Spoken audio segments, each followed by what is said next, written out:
right, we're continuing with the House Environment and Transportation Committee for Friday, March 13th for when historians are studying the work of Delegate Grist. I'll say we're halfway through the bill, HB 1572, Delegate Grist, Renewable Energy Portfolio Standard, Eligible Sources, Waste to Energy, and our next question was Delegate Morgan. A quick question, sir. You say you did some work with the Defense Department. Was that through an SBIR? You can give a short answer if you want to, because we're warm. Yeah, I honestly do not know. I just know that the project was, the technology was submitted by Bradham Energies to the Department of Defense, and it was actually a competition. Okay, you answered my question. Thank you. Yeah, Rick could have answered that question, actually. If Delegate Anderson. Yeah, thank you, Mr. Chair. Thank you for the bill, Delegate. Mr. Farmer, you and I have to have a heart-to-heart real quick. How you doing, buddy? I'm doing all right. But I'm going to need to explain to these people what the public are seeing and what the public's smelling. And so instead of you explaining it to them and taking a half hour, Yeah. just tell me what your process is and how this is all going down real quick. Yeah. Because I'm going to have to explain it to them.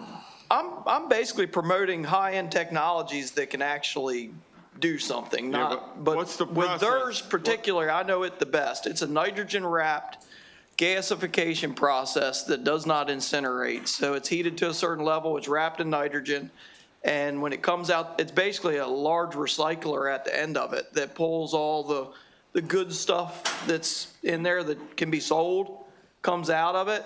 It emits zero carbon out the other side, so it's not creating carbon at all. It's actually neutralizing all the carbon is what's in it.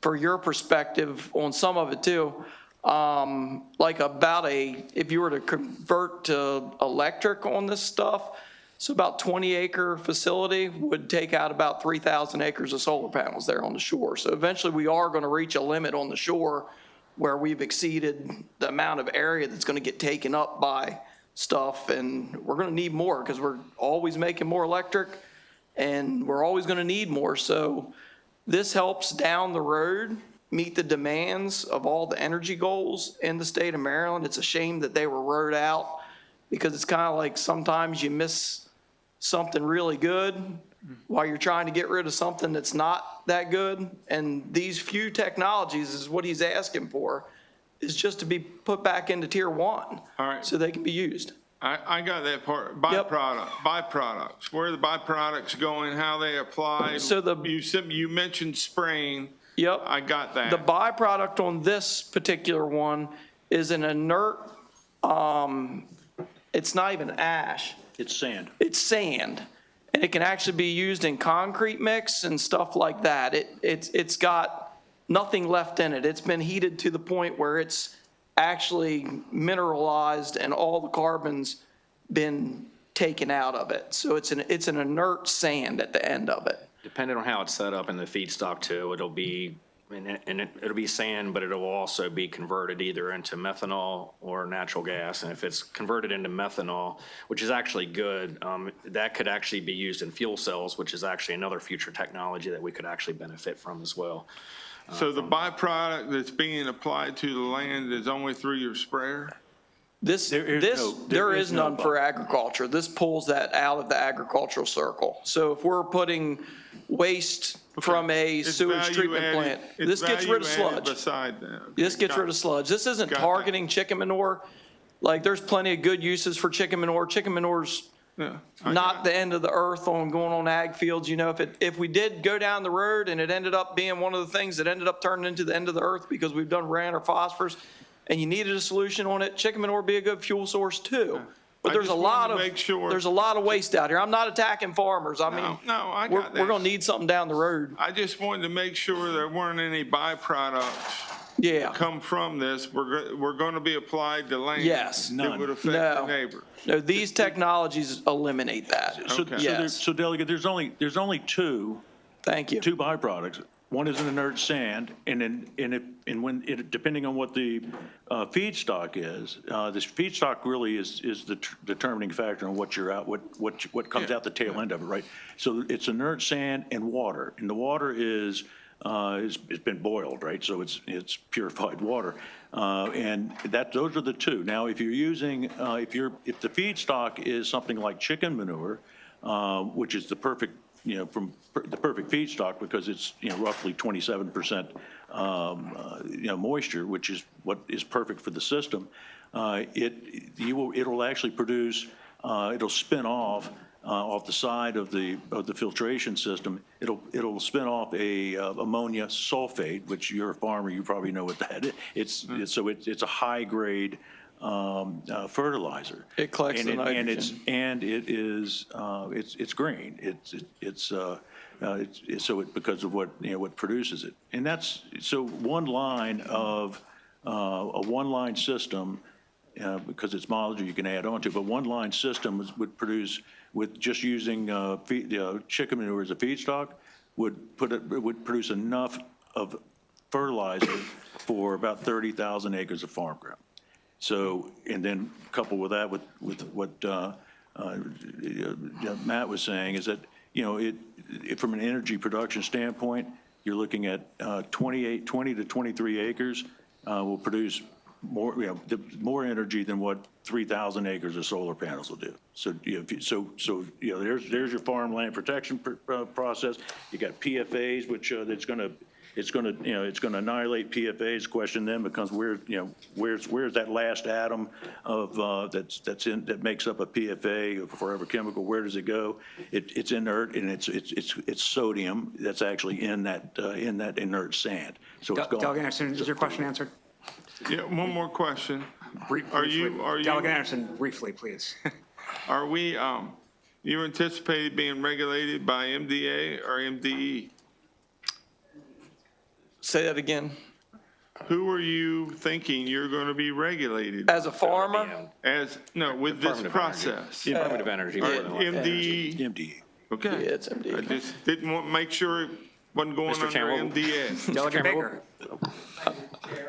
Just quick answers. I'm trying to understand this Tier 1 movement and so forth. So what happens if you get into Tier 1? And also, what will the financial needs be in terms of dollars in the future?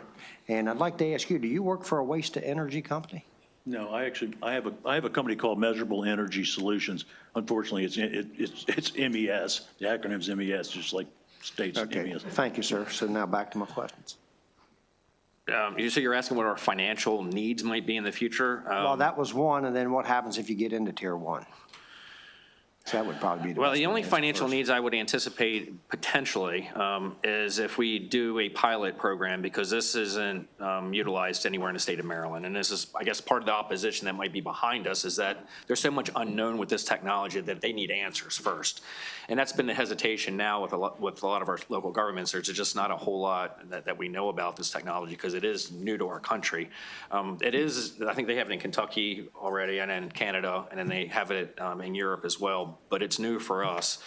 So potentially we may want a pilot program just to see if this works, if it's viable, if it doesn't or not.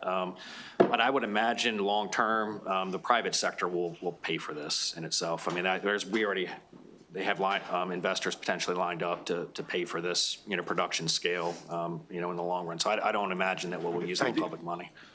I mean, the value of Tier 1 is you'd be selling the RECs to the utilities, right? That's the value of being in Tier 1. So that would be part of the business model. All right, I don't see any additional questions. We do have additional favorable testimony we'll call up. Fatima Waheed, Advanced Technology Acceleration Initiative. Ashwani Gupta, University of Maryland. Christopher Dipnerine for my city. And Mary Urban, Wind Waste Innovations, which I know is favorable with amendment.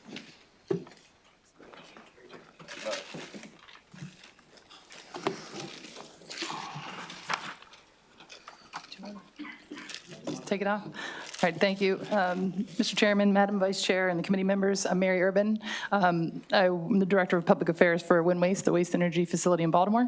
I appreciate your time and respectfully ask that you do support HB 1572, but also with an amendment to add municipal solid waste back into the RPS. We support adding more non-fossil fuel baseload energy to the RPS for greater reliability and greater protections of in-state energy generation, as you all work very hard to procure new in-state generation. As you all know, we take about 700,000 tons of waste, power 31,000 homes. We support the steam loop, which covers universities, hospitals, and city buildings, and we're 24/7, 365 energy generation. Dr. Gupta's sort of made his life work on the safety of the technology, and he's going to speak to that. I appreciate that. But a couple good points I think that's important is, the RPS system, states like New Jersey, Connecticut, Massachusetts, Pennsylvania, they're all supporting waste energy in the RPS because it's an energy solution and it's also a waste solution. Without waste energy in Baltimore, you're adding about 30,000 tractor trailer trips down to Virginia. It's about a 300-mile trip to go to a landfill. That's in addition to the 30% of waste that we already ship out of state. In terms of energy, about 80% of the current RPS is being paid to the ACP. The 60% that's getting to industries is including still some, non-fossil fuel or non-wind and solar, things like wood waste. There was about $3 million that went to a landfill in Illinois. All reuse, but not nearly as clean as waste energy. And so we'd ask that you consider including, municipal solid waste back into the RPS and sort of promote and protect your in-state generation as you sort of add more to the matrix. Thank you.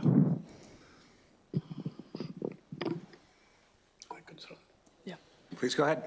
Yeah, I'm Ashwani Gupta, the senior university professor at the University of Maryland, College Park. I have over 45 years experience at Maryland in the area of clean energy harvesting from various kinds of hydrocarbon resources in combustion, air pollution, fuel, renewable energy, power, and propulsion. I've taught courses in combustion area, waste management, heat recovery, energy recovery, air pollution. I have over 900 technical papers, and several of them deal with waste to clean energy. I've authored 3 books, 18 edited books, 22 book chapters in the area of power. I'm offering this testimony as a scientist whose work focuses on air quality and emission, and as a peer reviewer of the report, The Truth About Waste to Energy, authored by Dr. Marco Castaldi from CCNY. My perspective is based on the peer-reviewed researcher, operating data, and measured environmental performance, not just my sheer opinion. The amount of trash which we produce continues to increase despite the increased recycling, composting availability across the world. Waste to energy is a first-class climate-sensitive method for managing waste. It's EPA preferred method of disposing waste, and that cannot be recycled or composted. Decades of emission monitoring data from waste to energy facilities in the United States and Europe, Japan, shows that emissions are consistent well below the federal and state levels, which are health-based. Every ton of waste combusted at modern waste-to-energy facilities, such as the one in Baltimore, reduces roughly about 1.3 tons of carbon dioxide and reduces the waste volume going to landfill by about 90%. So volume reduction is 90%. As the waste breaks down, we have a secondary problem on the landfill because it emits 84 times more CO2 over the short time, 20-year time frame. And if you look at the long time period, it's about 24 times. So reducing the volume waste going to landfill lowers the emission numbers. So basically what I'm saying is that the waste to energy is one of the important things in the state. We should be doing more. Japan has been doing more, and so is Sweden. And I think waste is a hydrocarbon resource. Great. Thank you very much for your testimony. We appreciate it, sir. Yes, hi, my name is Christopher Dibnine. I am the founder and executive director of a nonprofit here in Baltimore, Maryland. Some of you may or may not know us. We run the largest free composting service in the state of Maryland. We've done over 304 million pounds of food rescued and diverted to families, and we've done over 70 million pounds of food composting using our advanced composting technology, which, our first machine, which is the largest in the United States, was actually sponsored through the delegates, some of them in this room. But, what we have to do is, we have to have an open mind to utilizing technology in the space. And, hopefully this bill can be opened so that we can get all the players to the table. Waste energy facilities, people like myself who has or is building innovative technology to properly manage waste. If we exclude these people from the table per se, then we're not advancing waste in any way and form possible. I've traveled the world. I'll be in Paris at the end of this month, furthering development of our technology. We have technology that can address chicken waste, but we need all the players at the table. And a lot of bills in Maryland right now are excluding some of the big people in the space, and waste energy is one of the players that needs to be incorporated in waste management plans. Thank you. I'll take any questions. Thank you, and it's good to see you again. We visited you a few months ago as a committee. Delegate Boyce. Thank you. Thank you, Mr. Chair, and thank you for being here. Yes, Chris, we visited your facility and have been doing some work with you in our district. Thank you again. The topic in this committee up until now has talked a lot about technology and what we do with it, how we regulate it, do we ban it, do we study it, and just, I guess, the first question about this seems potentially promising. I'm not a scientist, but the thoughts about having something like this studied to see, and given that I think you mentioned it's in other places. You mentioned, I think, Canada, and you mentioned internationally, kind of getting a study from them and how it's working so far, and what are the potential negative, any fallout in regards to it. Be open, and are you open? I should ask the sponsor. I didn't get a chance to ask. Is there So I could probably take a first cut on this. Japan has been using it. 80% of the waste goes to the so-called thermal treatment, which is essentially incineration, right? You recover energy in the form of electricity or heat, and to use that for heating or cooling purposes. Sweden does the same thing. Yes. It's very successfully. And if you look at the emissions, which the criteria pollutants such as the NOx, SOx, dioxin, mercury, cadmium, lead, these are criteria pollutants. And if you look at what's happened in the wind waste facility, it's well below the limit. In fact, many cases, much below the limit over here. Yeah. So it's environmentally benign, environmentally safe. If you throw it on the landfill, as you said, that the emission which you get from the methane gas, just one gas, right? There are other gases which emit even more CO2 potential. So I think that's a bad way to go. Right. And so, secondly, we need power, right? If you need power, that means we're using fossil resources, which are very premium resources, and we're consuming it right now. If you look at the state of Maryland, we bring over 1/4 of energy, right? So if it goes there, something has to be given up. So here's a useful resource.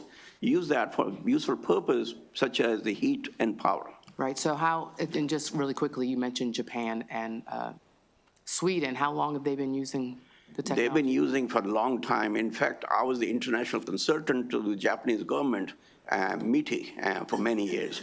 We actually developed the technology, implemented it, not the specific waste to energy, but in general for the combustion and environmental pollution here.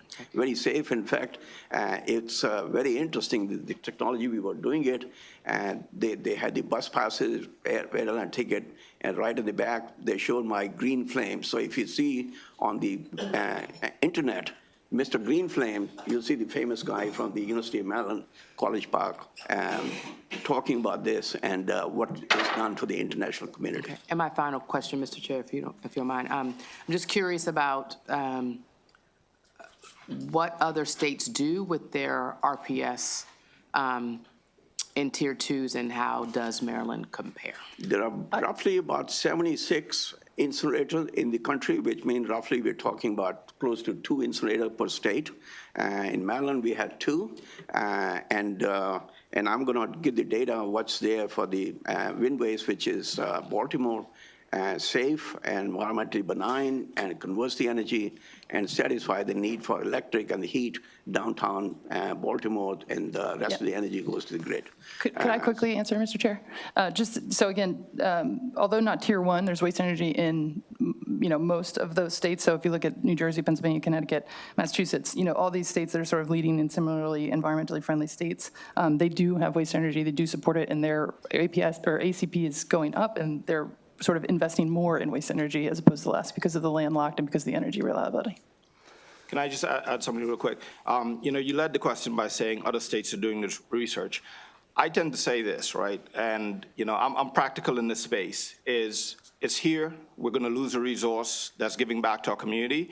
And why not it be here so that we can research it and build it how we want to build it in our state? So instead of sending them out and kicking them out, let's keep them here. Let's research the stuff. Let's bring our technology here. Let's do our research, do our reports, do our stuff here in state, and we build a program and lead the nation.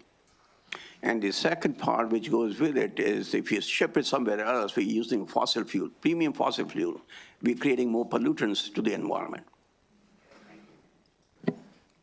Okay, I don't see any further questions. I want to give Fatima Waheed one more shot if he's there. Fatima Waheed. Hussein Waheed. Oh.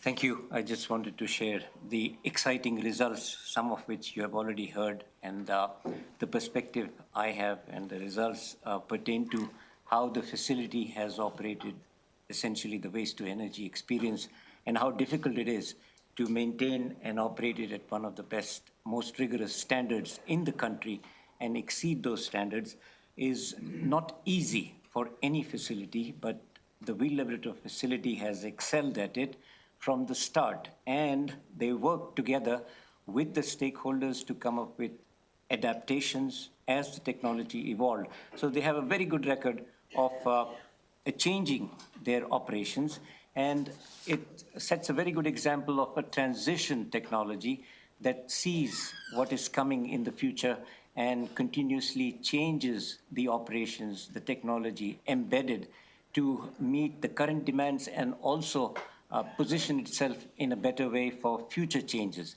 And that's what Wheel Laboratory is representing at present. And also it was pointed out that, having a facility in the jurisdiction is a great advantage for researchers, for the community to know firsthand what the difficulties are and how those changes can be adapted and modified and implement the best possible solutions right here so that those changes are cost effective. When you do it within a state at a close by location, the costs go down significantly because you know the experience that has gone in to the adaptation part so far and what the potential is for the future one. So it is a transition approach. It has worked very well in Maryland because we have adapted different technologies, not just for incineration, but other applications as well. So there is a great chance that this technology can be adapted and modified. Thank you. Thank you very much. I see no additional questions. So that concludes the bill hearing on House Bill 1572. We'll turn to House Bill 1562, Delegate Wu, Consumer Protection, Automatic Telecommunications Service Outage Credit Act. And if you have a panel or anything, please bring them up.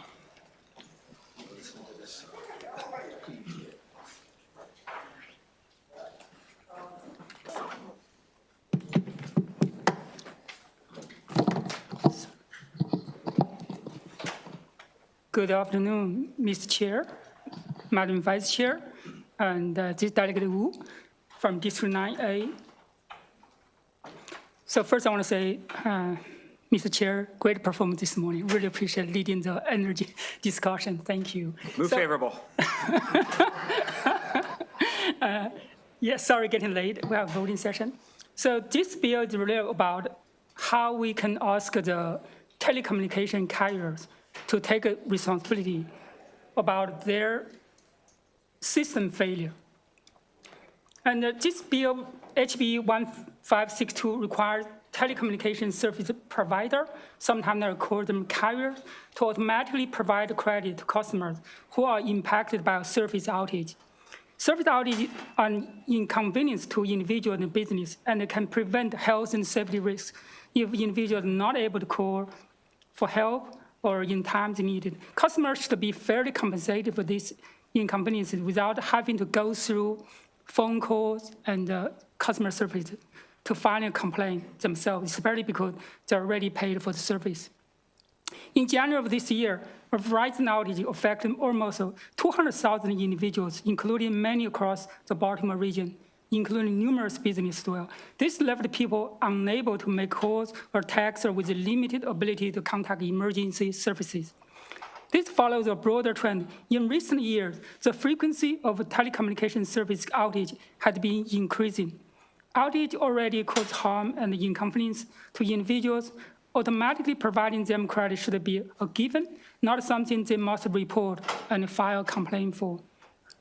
Current Maryland policy requires individuals to go through a long process with multiple steps. They must first contact their carriers directly to resolve the issue, and then may file a formal complaint if the issue has not been resolved. This often results in investigation before written determination, although certain companies, such as Verizon, have a different process for helping customers to get their credits back. Having a clear law that mandates all complaints to automatically credit, that will make the whole process better, make the customer feel better as well. HB 1562 creates a more transparent and consistent system for consumers across Maryland by requiring automatic credit.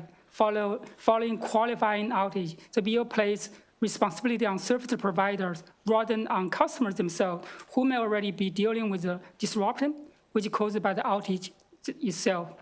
It also established a clear expectation for providers while reinforcing the importance of reliable communication infrastructure in our increasingly connected society. I would like to address the opposition and their concerns. One point brought up is that the bill will impose 24-hour credit for 3-hour outage.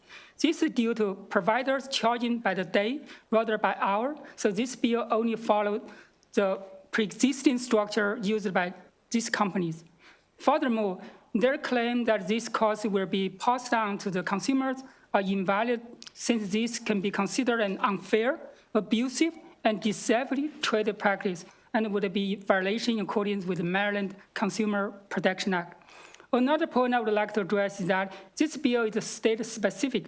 The bill is based on other state legislation, such as Maine Section 1500U and California Public Utility and Commission General Order 133E, in which the language and the procedures were used to create similar framework for this bill. Another opposition is that material service outage. The example is when users are in a remote area, there's no cell phone service. This is not a service outage, it's a service coverage issue. Other arguments, for example, the carriers don't know when or where there is an outage. I work with the cloud computing system myself. I know exactly when the outage is happening and when my system is down. I think the carriers know that very clearly as well. To close, telecommunication services are essential for work, education, healthcare, and many other communication. When these services fail, consumers should not have to navigate a complicated process simply to receive compensation for service they did not receive or make numerous calls to get it.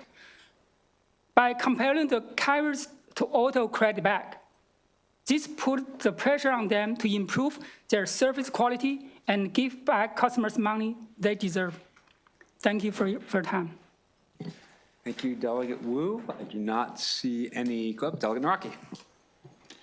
Delegate, I was reading through the bill text. I don't see any exemption for, say, acts of God. So what happens if a hurricane comes through and blows down the cell phone tower near my house? Are we saying that like the cell phone provider is it somehow at fault for that? I also don't see any exemption inside of the bill for acts of terrorism. We've seen here recently that, say, Stryker Medical has been hacked by a foreign government. Would we also hold them accountable for something like that as well? I think about some amendment, trying to work with the committee about natural disaster or cyber security issues as well. I'm trying to figure out what's the best language for that. Okay, thank you. Delegate Grammer. Thank you, Mr. Chair. So I used to work at Comcast in the technical side of things. There's a lot of equipment between the provider and the user. A lot of it you can tell if it goes offline, a lot you can't.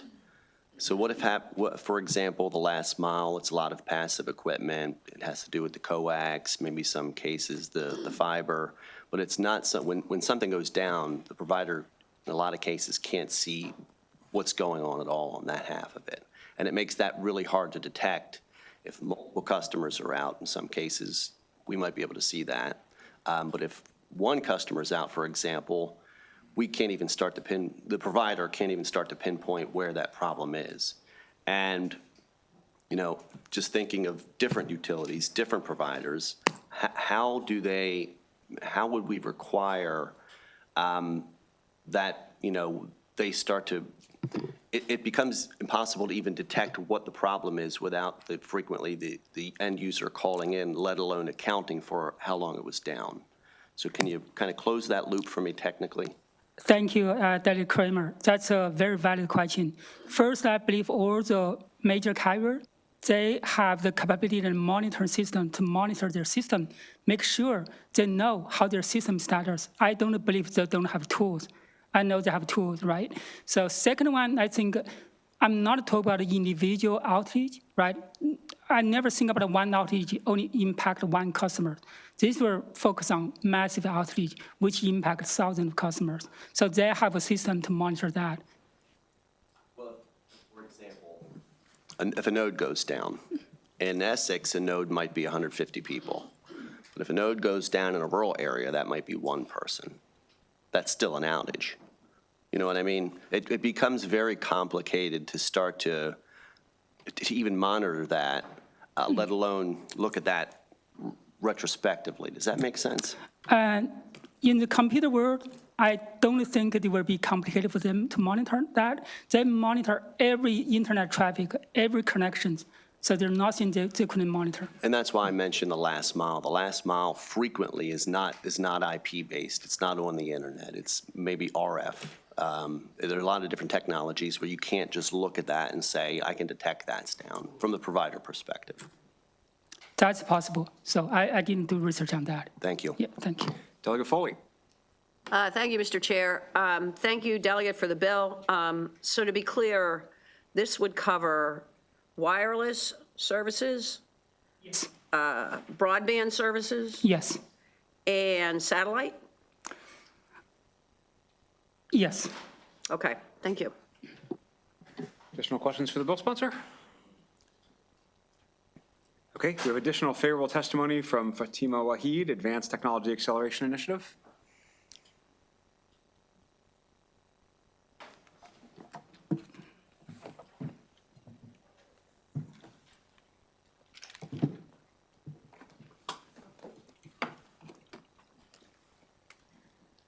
This bill relates directly to transformative economic efficiency.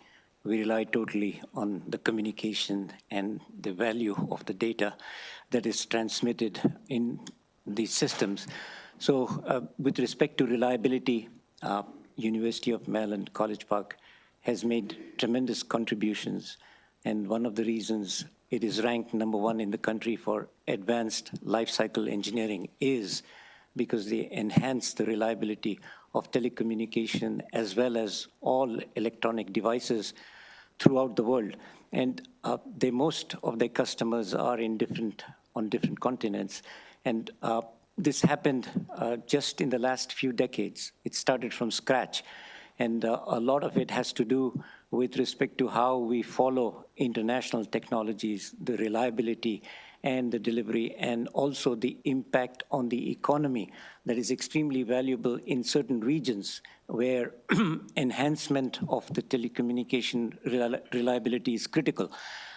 That is one of the reasons we need to give highest priority to the reliability aspects of all advanced technologies as well as conventional technologies and how they interlink between mature technologies and advanced technologies at the same time, and the techno-economic reviews and determination of the interactive implementation specifications and standards are critical, and that is one of the reasons they have several initiatives this year concerning the reliability of technologies. Thank you. Thank you very much. I do not see any Additional questions? We do have unfavorable testimony from either Rob Garziola or Mike Blank. Are either of you here?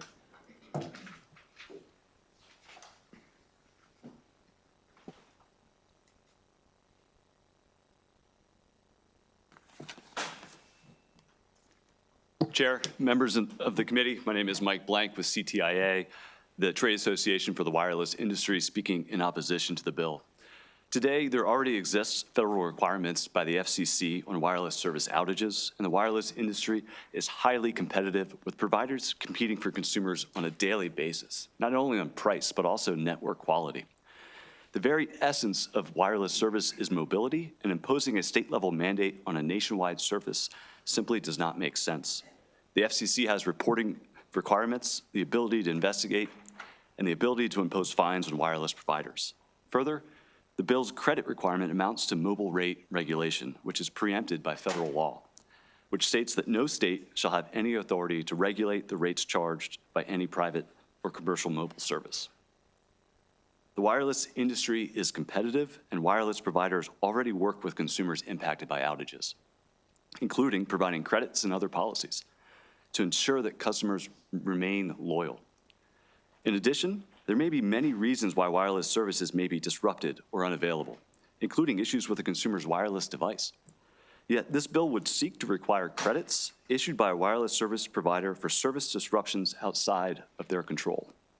Further, while providers monitor their network for outages and restore services as soon as possible, it is not possible for them to know which consumers were impacted by the outage, thereby making it impossible to comply with the automatic credits to each affected customer contemplated by the bill. CTIA respectfully opposes the bill based on existing federal law and a highly competitive wireless market. Thank you. Thank you. We have a question from Delegate Foley. Thank you, Mr. Chair. If I understand your testimony, Mr. Blank, what you're saying is that part of what you're saying is that because the FCC at the federal level regulates this, that's enough, and that covers these issues. So I have a question for you. If there's a disruption in wireless service where I live, for example, in Montgomery County, how would the FCC address that? There's outage reporting requirements. So there's that would be reported into the FCC. Over top of that, they have the ability to investigate further into that. And do they do that? Yes. Right now, there actually is an active investigation into an outage that's happening right now. Is it like a widespread national outage, or is it a local outage like the one I cited? The reporting requirements, I believe, the threshold is over 30 minutes. And if there's an outage that's over 30 minutes, then it's within a few hours that the provider would need to report that into the FCC with further detail coming in later. For an area of any size? Or, I mean, I understand that if AT&T has a problem on their national network, that it's reported to the FCC. But if there's a problem in the situation that I cited, and regionally, is that, that it would be a smaller subset of that, is that reported to the FCC? I believe the reporting requirements are based on, one, that 30-minute threshold, but then also if there's an impact to 911 and emergency services, I think there's a different threshold in terms of an additional reporting requirements that are associated with that. And how would the FCC? The investigatory authority is not necessarily tied to the reporting. That authority and ability and expertise at the FCC allows them to investigate outside of just what's reported. Okay, I'm not sure. I'm not sure exactly what you said there, but if it is reported to the FCC, then what happens? Is there what do the carriers then do if it's reported? How do the carriers compensate their customers for the loss of service? Yeah, and so to be clear, it is not the FCC's authority alone, which is really driving the response to customers. It's the highly competitive market So the FCC, yes, there are reporting requirements so that they can monitor what's going on and better understand if there's outages. But it is a highly competitive market that consumers can simply just leave and go to another provider very easily that is driving a lot of the responses. And what this bill seeks to do is essentially to provide credits, automatic credits, which really isn't possible given, and even like requiring credits to go to consumers that are not even impacted by the outage. And so it's a different than just the FCC's authority. It is the Right, the I understand, competition in the but market that that's wasn't really my driving question. it. My question was, if an outage is reported, what then, how then, and it has an impact on customers, how then, what's the remedy? What then happens? What does the FCC order, or what do the companies do for those customers that are affected by that? Yes, I mean, the companies can provide and do provide refunds. They do. And that's happening today, yes. But that's Sorry, I at the didn't understand discretion of the companies. Yes, but in a highly competitive market, and what you will see, even the requirement, the threshold in this bill of, 1 full day, what outages this year, the refunds that companies are providing far exceed that already, because that's what the market demands. And that it's really about brand loyalty, network quality, and that competition really drives for providers to take care of their consumers. I understand that. There's competition in other industries, and there is consumer protection regulation that covers those industries. So thank you. You answered my questions. Yeah, but the FCC actually could order through enforcement reimbursement or enter a consent decree for enforcement for reimbursement for an outage. I'm not sure if they can do that. I do know they have the ability to impose fines and through the investigatory authority. I'm not. Okay. Delegate Grammer? Thank you, Mr. Chair. Outages happen fairly frequently. It's not like a big thing that happens once a month. It's kind of a commonplace thing for a provider to have some kind of impacting outage. Is that correct? It depends. You got into the outages before, like large, wide-scale outages, not as common. But as you said, some of a node or smaller service. Yeah. Would you say it's the practice of your members, if a customer requested to reimburse their service for 1 or more days due to the impact? Absolutely. I think the biggest threat in this market is customers leaving and going to another provider. They're fully aware of that, and that's why you see outages or providers taking care of consumers during outages. I think that's one of the biggest threat to losing a customer. Yeah, is I was the one of loss the in network quality. I was one of those big tech dorks in the 90s, and I worked at a provider. I remember the days software firewalls were put in place and everybody killed their own internet. And that wasn't the fault of the provider I worked at. But we had the leadway, even though it wasn't our fault, to provide a credit for 1 or more days based on the inconvenience of the customer. Do your customers have that leadway to just, as a matter of convenience and trying to make them whole, do you do that? Is that your practice? Absolutely. I mean, I think, and even in the context here of the broader market, if you go back to 2010, wireless service, the prices have gone down by 70% since 2010, right? At the same time, speeds have gone up by 117 times, right? Consumers are getting way more for way less. And in a highly competitive market, you still see people switching and moving between carriers and preserving the characters, ensuring brand and consumer loyalty is extremely important for them. Thank you. Thank you, Mr. Chair. Okay, that concludes the bill hearing on House Bill 1562. We're going to stick with Delegate Grammer. House Bill 1621, wastewater treatment plants, discharges, monitoring, reporting, and requirements.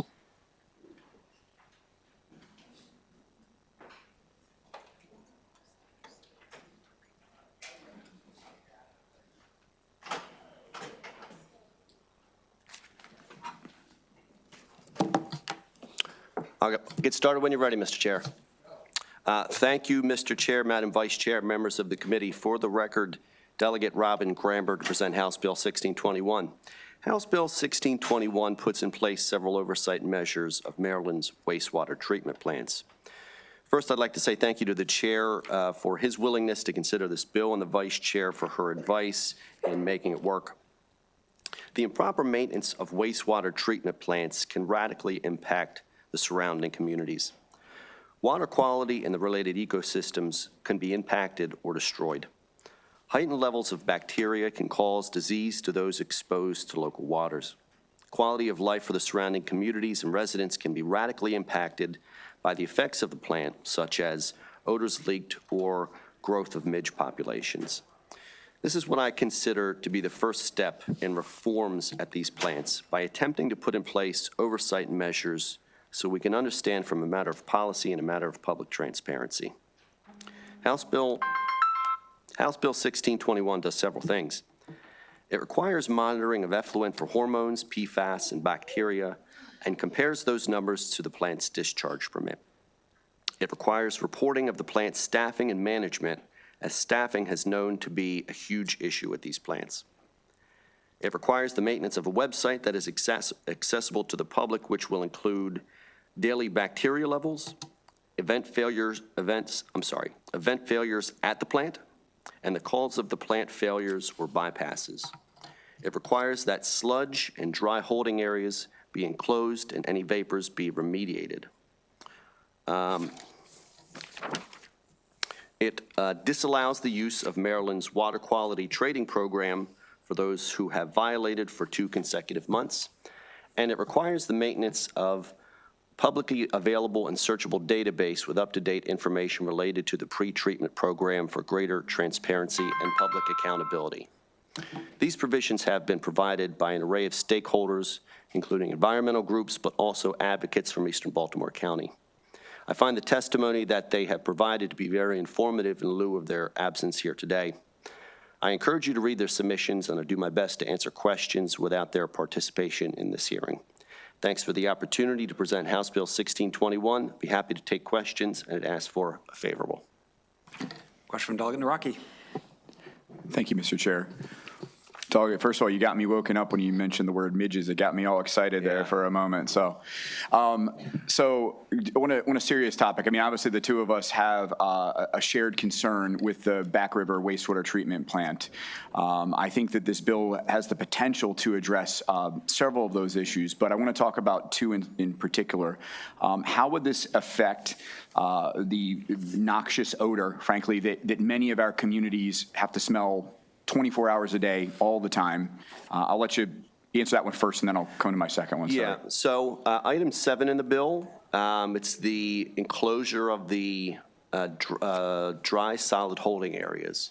So there's been a lot of participation with the community at the plant to try and identify the specific causes to the problems. This particular submission was offered by Mary Taylor and Josh Sines. And they did that in consultation with the folks who work at the plant. Right now, we are suffering from, and I'll say it's the community of Dundalk predominantly, that's suffering from what is an abnormal odor coming from the plant. And that particular item, the encapsulation of that area is a suspected fix for that particular problem. Okay, Mr. Chairman, I have one more. Thank you. And so the other part that I particularly am curious about is the sharing of information, the database or whatever may be created here. I've found that it is very difficult to get information about what is happening at the Back River plant. You know, the light might go on the river, but they don't give you any indication why that's on, for how long it's on. How would that help the community have more information with respect to those kinds of circumstances? Yeah, great question. So as a part of the consent decree, it was included in the consent decree, a local physical proximate notifier had to be provided to the community. So at the release pipe of the plant, what is required is that anytime there is kind of a bypass event or a failure, and the plant, it doesn't just fail and things go haywire. There could be part of the plant that is stopped functioning temporarily. That could, you know, one of those events could happen. A bypass event could happen. If any event happens within the plant, that light has to go on. The problem is their implementation of that is that someone drives from, you know, the plant itself, they drive down to the water and they flip a switch. And sometimes they forget the switch is on. So the community, you know, as part of the consent decree, the notification light, they're looking at this light that happens to be left on for several days accidentally. Now they're thinking there's an actual problem with the water. That's not the case. There's confusion. We have to call the operators of the plant and get clarification. One of the recommendations in the bill is the automation of that, so that if there is some kind of failure or bypass event, that kicks on and it kicks off as soon as that problem's fixed. So there's more clarity for the community. And the idea of putting this on a website is, you know, as soon as we have the information about failure, we put that on a website so the community knows what happened. And I think in a lot of cases, there tends to be a lot of, you know, cats and dogs falling from the sky. There's untreated sewage in the river, and that's just not the case. So I think components of the bill, as far as the website and the notification on the website goes, it would help put out the fires of we have untreated sewage in Back River. Thank you. Thank you. Vice Chair Guyton. Mr. Chair, and thank you, Delegate Grammer, for getting this bill in and working it. Thank you. You know, this is something that we're all concerned with, and, you know, we agreed to help you work on this on behalf of all of our Baltimore County and Baltimore City residents, but also because, hey, midges have made it to my house in Central Baltimore County, too. So, you know, this is a growing problem and also one that has been going on for a very, very long time, right? Yeah. I think we all recognize that. So I know that you haven't had a chance to really put a lot of amendments in the bill yet. This just kind of went through rules. But I am looking at a portion of the unfavorable letter that you mentioned, Right. and from the Department of the Environment. And I think one of the issues that they're saying are, first of all, that hormones, these particular hormones, which are not specified in the bill, and you and I talked about it a little bit, about whether that's actually doable or not. Right, right. So I'm just going to ask you to think about whether that's something that you want to put on the back burner. And the timelines for reporting or for testing, maybe a little bit differently, but I do think that it's very important, particularly to have this notification to the public when something is going wrong or when there's some effluent there that shouldn't be. So I want to continue working with you on this. What do you believe, if you have any idea, maybe based on past bills that are similar, as written, the fiscal note would be on this at this time? Because they just say very, very significant, right? So I think and this is not only for this bill, but from my experience with previous bills, is the monitoring of the number of plants. So let me say straight up, I think we're likely going to limit this to plants above 50 million gallons, plants that process more than 50 million gallons per day. That would be about 3 plants. And I think, you know, that the number they provide here is 532. So I think in doing that, that's a pretty good step in dealing with the fiscal note. I think the website, as far as the community and even the advocates go, I think that's a really important part, is demystifying the issues that happen at the plant. I think that is very important. I think it'll probably be a point of contention, but I think having daily bacteria monitoring as opposed to monthly. You know, if we have a bad month, we see a bump in the monthly number, but what tends to happen in the short term, we're talking days here, is that there is a radically significant increase. And those bacteria numbers, those are the ones that actually cause harm to people who use the water. So I think as the health concern in getting the daily bacteria numbers, we might have a challenge on the fiscal note there, but that's an issue I've heard asked for by both the community and the advocates. Okay. So are you willing to get in contact with Alex Butler and have some conversations about what might actually be doable for them and for absolutely. you, so that we can start getting some data to Yep. try to address the issue? That would be Absolutely. terrific, and then we'll speak more offline. Okay, thank you. Okay, that concludes the Baltimore County delegation hearing on House Bill 1621. Thank you, Mr. Chair. We will turn to House Bill 1185. Delegate Long on behalf of Prince George's County, WSSC, Personnel Management, Disciplinary Actions. And if there are panelists, please bring them up.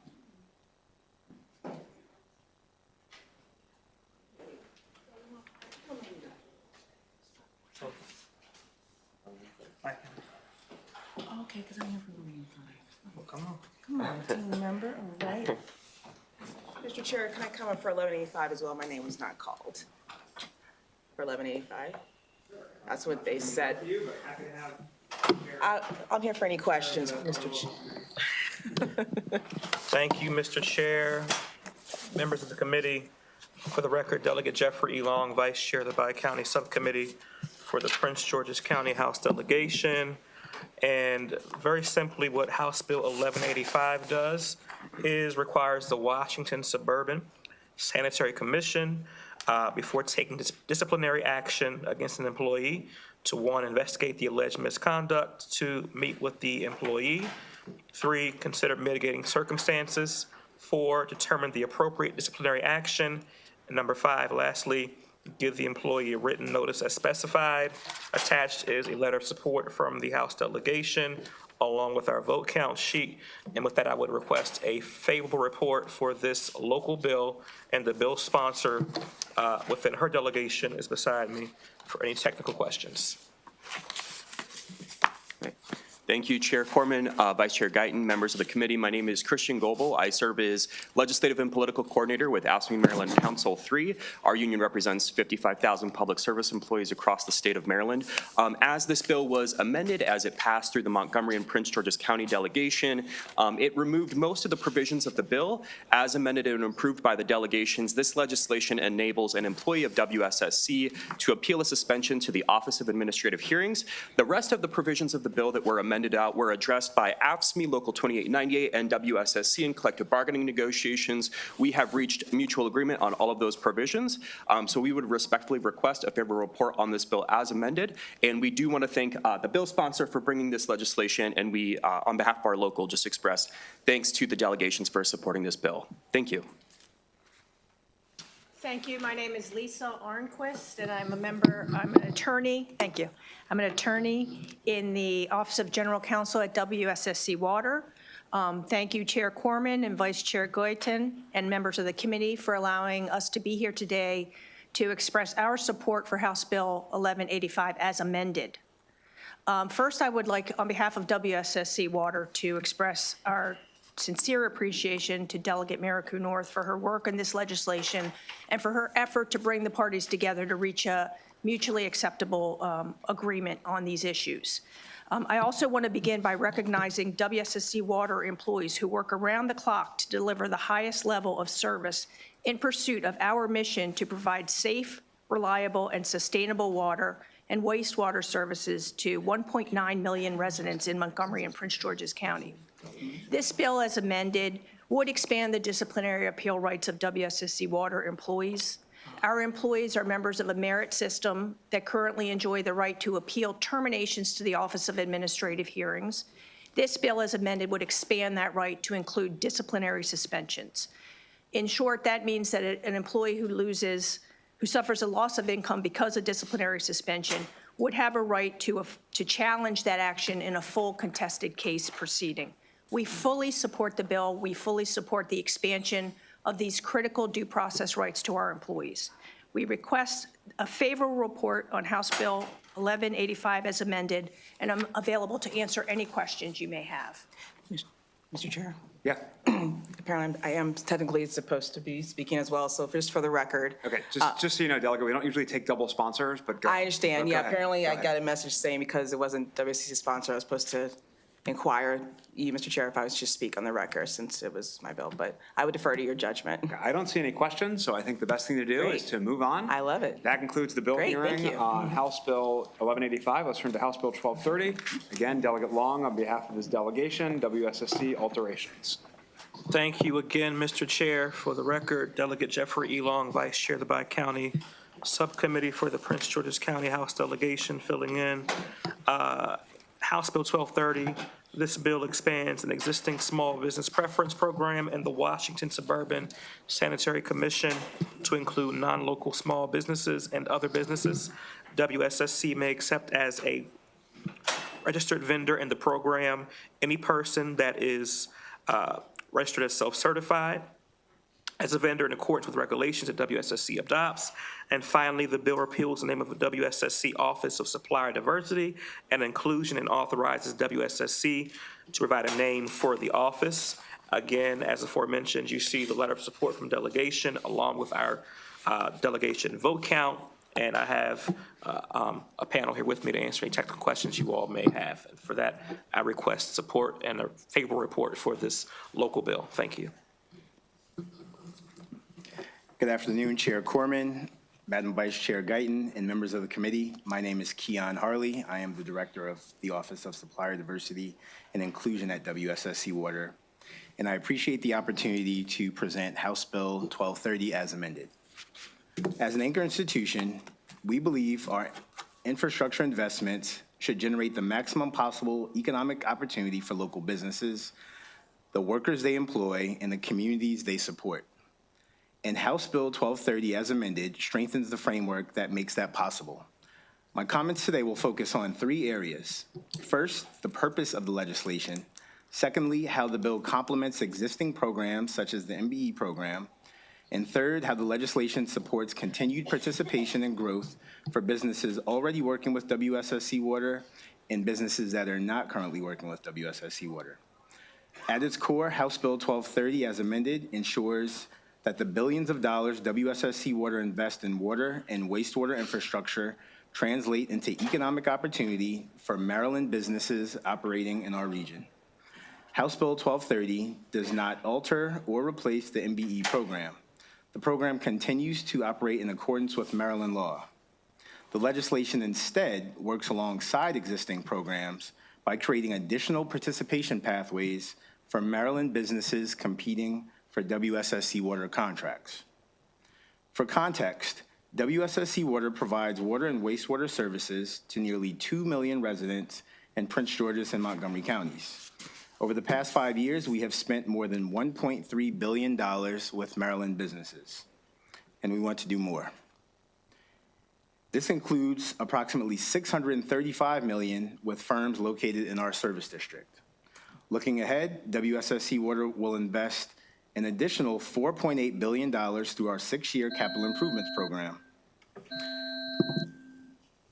The legislation does this through targeted administrative updates by modernizing vendor registration, strengthening opportunities for local and small businesses, expanding participation for veteran-owned and service-disabled veteran businesses, allowing firms to continue competing as they grow, and supporting workforce engagement, including local hiring and training opportunities. Terrific. Well, thank you. We appreciate it. Any questions for the representative or his panel? Okay, that concludes the bill hearing on House Bill 1230. We can turn to House Bill 1614, Delegate Arendt's, Maryland Transportation Authority, use of lane direction control signal monitoring systems.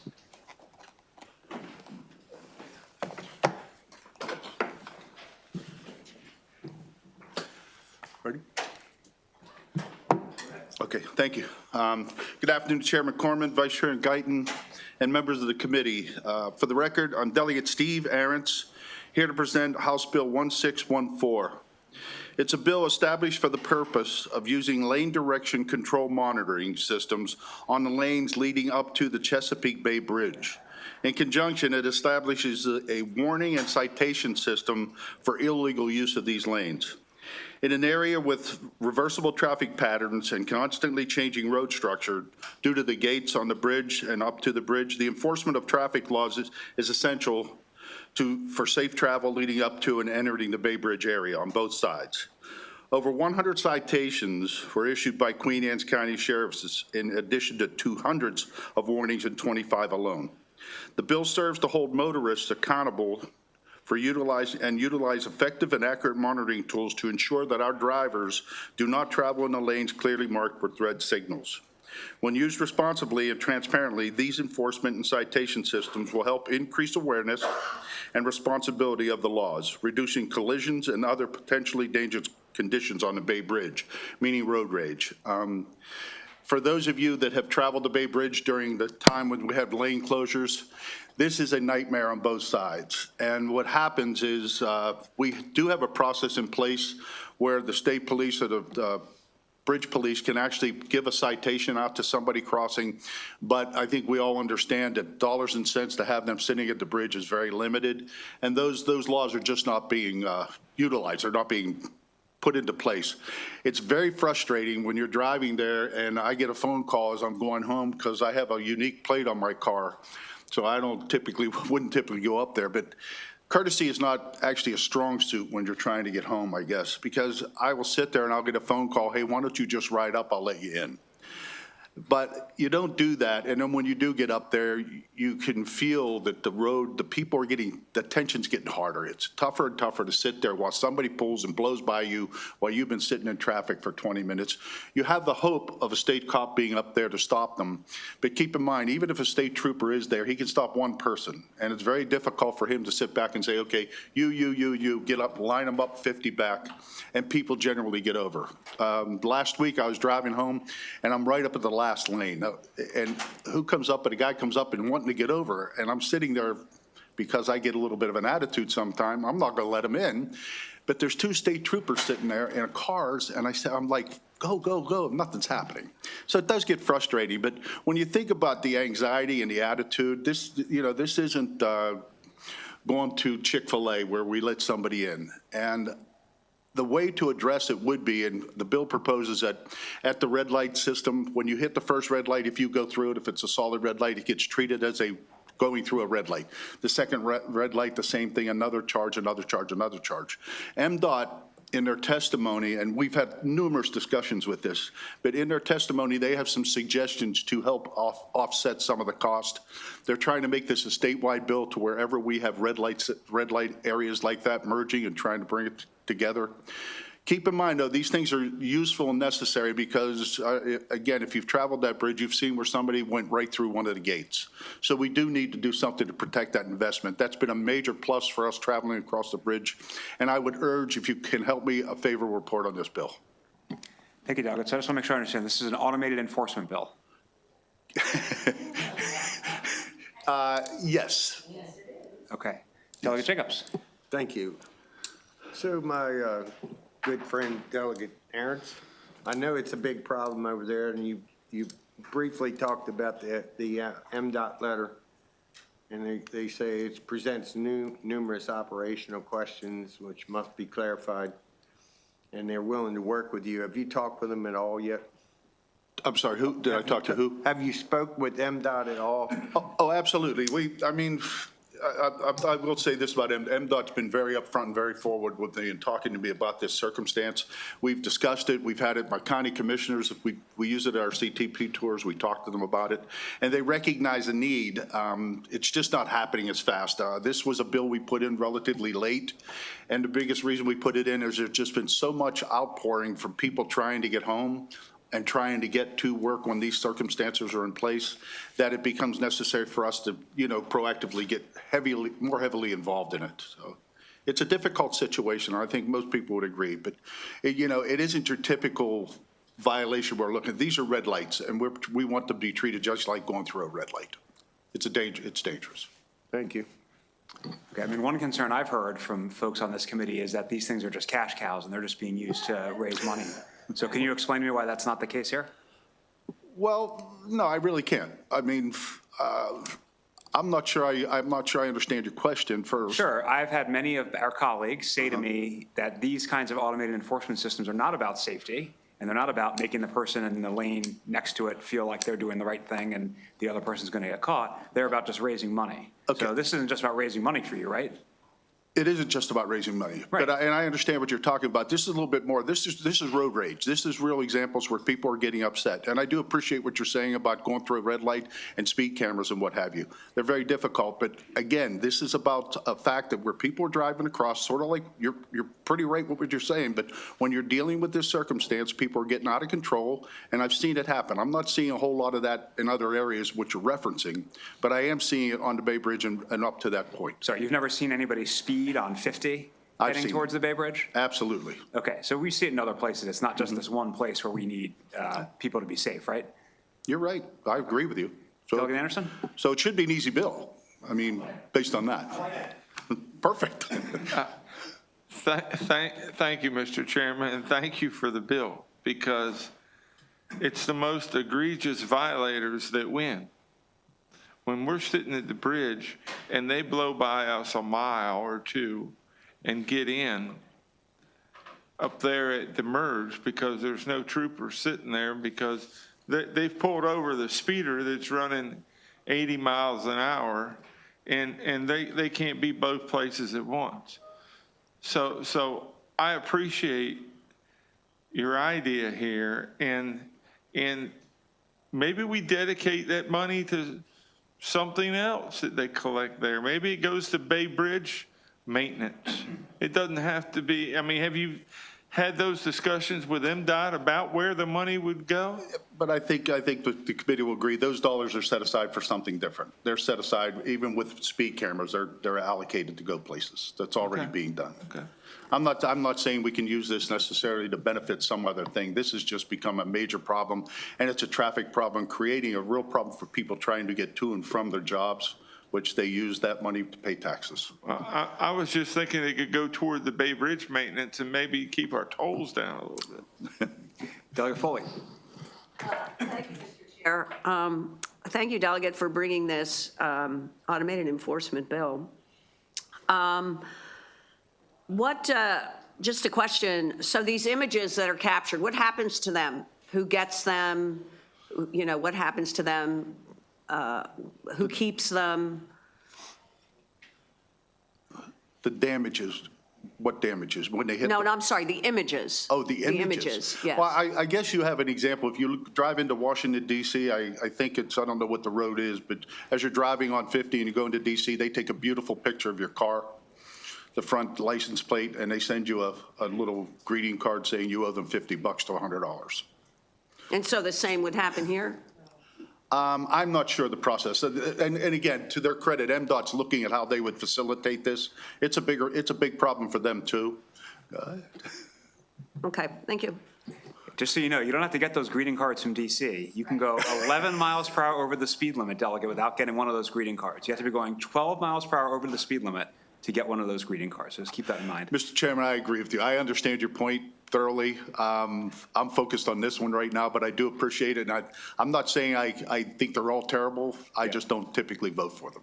Yeah, I noticed that. Did Delegate you? Allen? I wouldn't have guessed that. Thank you, Mr. Chair.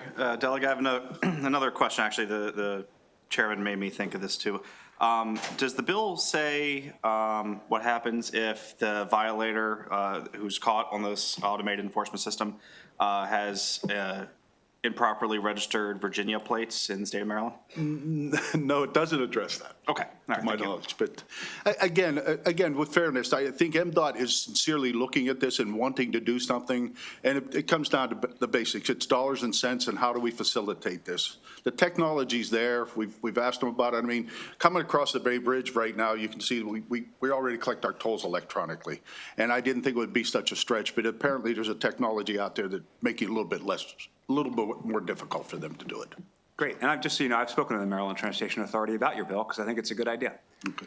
Other questions? Okay, that concludes the bill hearing on House Bill 1614. We'll turn to Delegate Jacobs, House Bill 1459, Public Safety, Stationary Energy Storage Systems. And of course, Delegate, if you have a panel, please bring them up.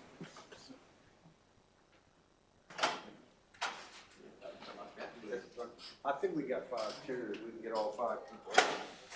How you do?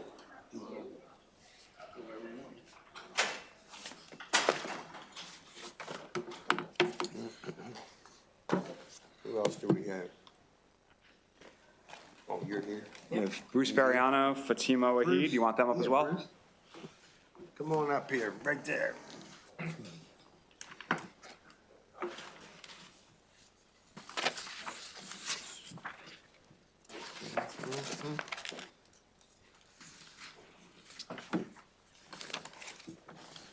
Well, good afternoon, Chair Corman and members of the Environment Transportation Committee, Delegate Jay Jacobs, to present House Bill 1459. And this bill has to do with energy storage systems, battery storage systems. We talked a lot about that this session, especially this session. And over in my district, we're starting to get a pretty sizable amount of solar arrays in, and there's now conversations beginning on the installation of battery storage units. And there's concerns with the counties over there about specific issues having to do with training and equipment. So that's the nature of this bill. So I'm here to present House Bill 1459, which is legislation requiring an owner or operator of a stationary energy storage system to pay for certain fire response training and equipment for certain fire departments with certain suppression responsibilities, and requiring the state fire marshal to administer and enforce the act. Battery storage systems, or BESS, help stabilize electrical grids by providing steady power flow despite fluctuations from inconsistent generation of renewable energy sources and other disruptions. While BESS technology is designed to bolster grid reliability, lithium battery fires at some installations have raised legitimate safety concerns in many communities. BESS incidents can present unique challenges for host communities and first responders as follows. As far as fire suppression goes, lithium battery fires are extremely difficult to extinguish and may reignite hours or days later. Emissions, battery fires can release harmful gases that pose health risks to nearby residents and first responders. There has to be a monitoring during one of these events for hydrogen, carbon monoxide, hydrogen fluoride, hydrogen cyanide, and hydrogen chloride at least, at the very minimum. Environmental impacts, proper cleanup and disposal of damaged batteries require specialized procedures. There are also issues coming from water runoff from water application during fire suppression. Since 2020, BESS failure incidents have in fact decreased, but recent fires have gained attention in the media. On May 15, 2024, Godaway Energy Storage Facility in San Diego, California experienced a BESS fire with continued flare-ups for 7 days following the fire. On January 16, 2025, a BESS fire broke out at the Moss Landing site in Monterey County, California, resulting in a 24-hour evacuation of about 1,200 residents. A joint effort among company personnel and North County Fire Department kept the fire contained to one building, though with one notable flare-up that occurred. Maryland is actively implementing and enforcing the National Fire Protection Association NFPA 855 standard, which is the standard for the installation of the stationary energy storage systems to manage the risk associated with battery storage. The Maryland State Fire Marshal is authorized to enforce these standards, which apply to the design, installation, and operation of BESS to prevent hazards like thermal runaway. As I've indicated in my testimony, fires from battery energy storage systems can be very challenging. Training for such fires needs to be very specific in fire suppression, emissions, environmental impacts, and public safety. This legislation specifies that training and any specific fire suppression equipment necessary for these units in the first due area are to be paid for by the owner-operator of the battery energy storage system. And that is it. Next. All right, thank you. Mr. Chairman, Madam Vice Chair, members of the committee. For the record, my name is Joel McCrae. I am a past president of the Maryland State Firefighters Association and a current member of the MSFA Legislative Committee, as well as a 36-year member of the Long Green Volunteer Fire Company in Baltimore County. I submitted written testimony in favor of HB 1459, but I'd like to talk with you about some of the safety issues for first responders regarding stationary energy storage systems. Delegate Jacobs has already talked about one of the issues, thermal runaway with lithium batteries. He's mentioned toxic gas emissions. But some of the other hazards that we face are electrical hazards. These systems have high voltage and high current levels, which pose significant electric shock risks to our first responders. There are explosion risks, where an accumulation of flammable gases could lead to explosions. Delegate Jacobs talked about chemical spills, which could be contaminate the environment. as well as lead to the chemical burns for our first responders. There's decontamination procedures to consider, because contamination from the chemicals and toxic gases require proper decontamination procedures. There's also maybe an issue with access or egress. Some of these storage systems could be located in confined or hard-to-reach areas. So for all of these reasons, this requires an effectively trained and equipped emergency response team to mitigate these incidents safely. Keep in mind, these issues are not going away. As Delegate Jacobs pointed out, these systems are growing in our rural areas. And this bill represents a proactive way to get ahead of this. For these reasons, we respectfully request a favorable vote on HB 1459. And I thank you for your time, and we're glad to answer any questions. Bruce? No, you're favorable. He's FWA. Oh, okay. Bruce at first. Thank you. Mr. Chairman, members of the committee, for the record, I'm here on behalf of the Caroline County Commissioners in very strong support of this bill.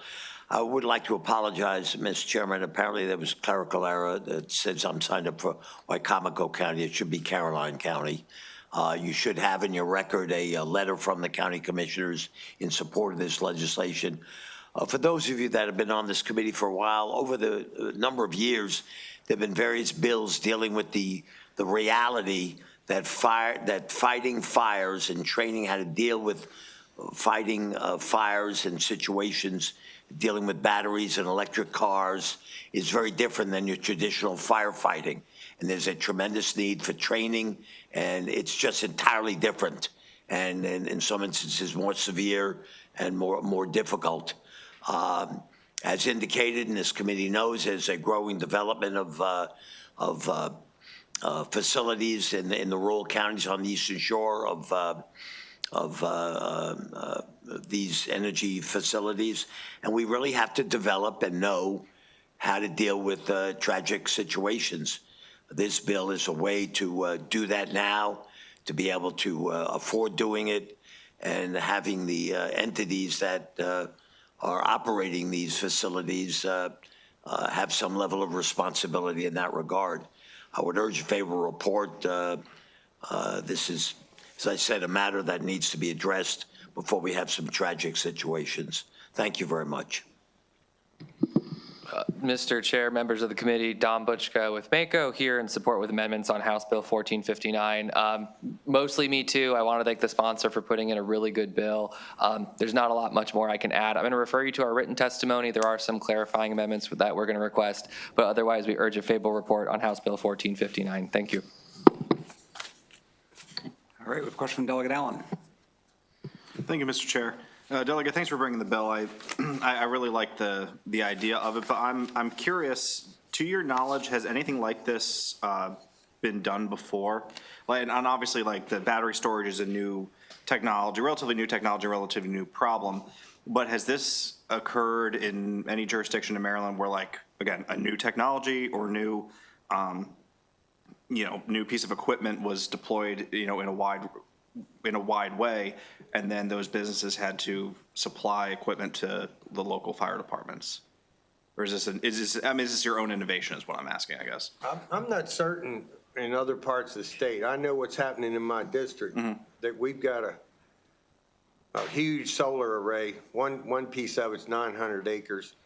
There are several sections in Caroline County, and there's interest by a company to come in and put a BESS system in. The commissioners are very concerned about, because they are actually they're members, lifetime members of the fire department, and they know the risk. They know what may happen as a result, and they just don't want the county to pay for it. When a company comes in and builds a unit like that, and we've been talking about that this whole session about, these battery storage systems. It's time to get ahead of the curve instead of trying to figure this out after we have some runaway event.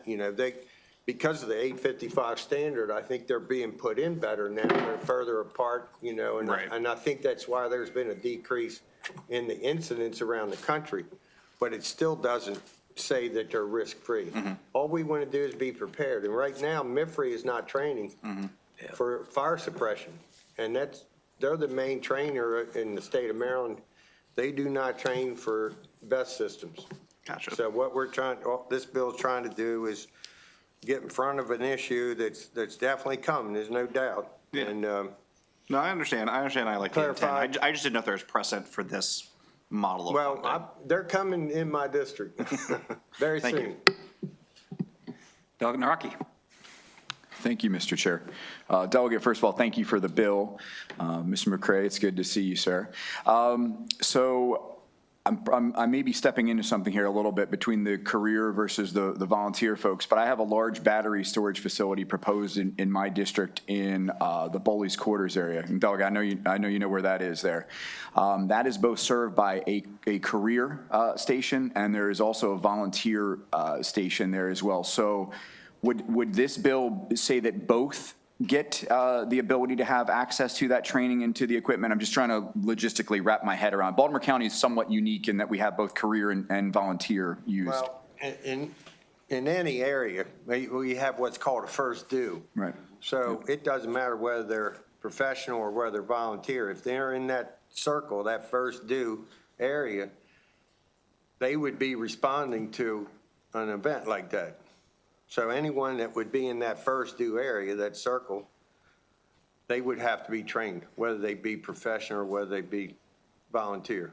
Wouldn't you agree with that? Yeah. Mr. McCray, would you agree that in that case, Bowley's Quarters and Chase would both be trained then? Yes. Okay. Which they'd be somebody's first deal. So they would get the training, obviously.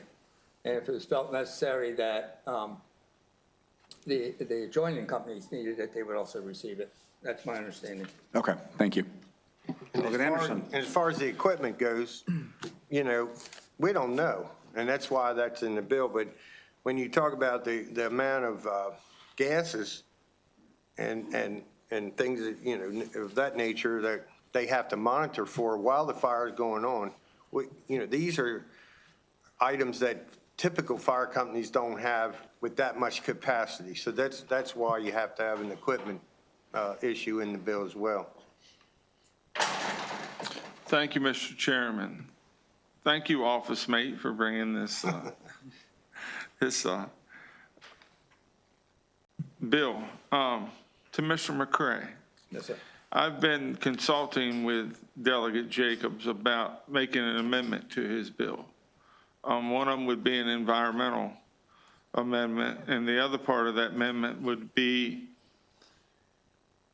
setbacks. In my district, I have a large prison, and our schools are our shelters for tornadoes, floods, and a hospital. I've been reading a book for 2 days on trying to figure out what type of setbacks would be adequate to have this far enough away from these facilities so we wouldn't have to evacuate them when if a fire happened to that storage facility. I talked to my subcommittee chair, and we were talking about some of the things I was learning, and I've learned this is a fluid thing because technology is changing. Would the Firefighters Association or the state fire marshal be able to come up with a setback from a battery storage to a facility that we didn't want to evacuate? I believe the state fire marshal would be the best route to take to address that. Is it so new that information's not there? Because I've been reading something from the fire, and I just didn't know, with your opinion and how you've studied it, is that even something we ought to worry about? I'll be honest, sir, it's beyond my level of expertise, so I would defer to the state fire marshal for any Okay. response to that. Thank you. And Delegate, if I could answer that quickly, it's in the bill that the fire marshal would be administering and enforcing this. So I would think that the NFP 855 standards would have some sort of, footage in there. I haven't read it in its entirety, but the state fire marshal would be charged with implementing that NFP standard. Well, like at the prison, if they put one of those at the prison and then it caught on fire and we had to evacuate the prisoners, what would we do with them? So if I can take a stab at answering your question. So when these types of technology are going into a facility, normally it's on the local jurisdiction to determine on what type of battery is actually being used and then require either fire suppression or setback. The technology is so diverse and so situational, especially based on the geography, that it's usually the county or municipality that's making that call on a case-by-case basis. They probably do have broad standards, especially when you're talking about data centers and data centers with energy generation and storage. I would recommend against having a statewide policy on this, again, because there's so many variables that impact it. Just remember, my jurisdiction owned all of Wycomico County and Worcester County and gave it away. Delegate Odom. Thank you, Mr. Chair, and thank you, Delegate, for bringing this, what seems to be a great bill, before us. I'm trying to make sure that I got it correctly, but on the training for the firefighters in extinguishment and control of these sort of fires in those local jurisdictions, am I understanding correctly that part of the cost of that will be borne from the battery storage operators that are actually placing those units within the community? Owner operator. Owner operators. Yes, sir. So that offsets much of the cost for the necessary training that's been explained for this. That's a purpose for the bill. All right. Thank you. Thank you. All right, we have an additional favorable witness, Fatima Wahid, Advanced Technology Acceleration. Thank you very much. All right, yeah.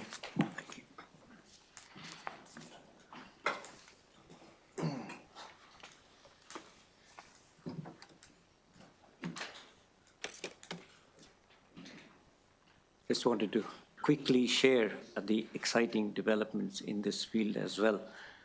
Energy storage is a new area, and the protective measures and the protective standards are also evolving rapidly. National Institute of Standards and Technology has been doing a lot of work in this field, as has National Science Foundation and the National Academies of Sciences, Engineering, and Medicine. They also collaborate directly with agencies and for direct applications, and this would be one of the areas through University of Maryland College Park. The protective measure and the standards could be enhanced significantly because they use forecasting modeling systems, and they use measurements in the field, as well as what is not anticipated and what are the weak areas in the battery storage system, so that they can be addressed in the design and the development features. And then when the delivery comes, the risk is minimized for the utilization part, and also knowing what the risks are helps in putting out fires when they occur. So it's a multi-phase, multidisciplinary approach, and I think we should encourage it, especially these bills do great service, and also the faster they are adopted and delivered, the better. Sometimes there's a lot of time spent on refining the language in the bill itself, but the implementation, the interactive implementation specifications and standards are the whole framework that delivers transformative economic efficiency. So whenever we get adverse comments or, a bill seems like it is too far ahead, it should not be a reason to prevent the adoption process. Thank you. Thank you very much. Okay, that concludes the bill here on House Bill 1459. We'll go with Delegate Jacobs again. House Bill 1599, Chesapeake Bay Enhancement Program established.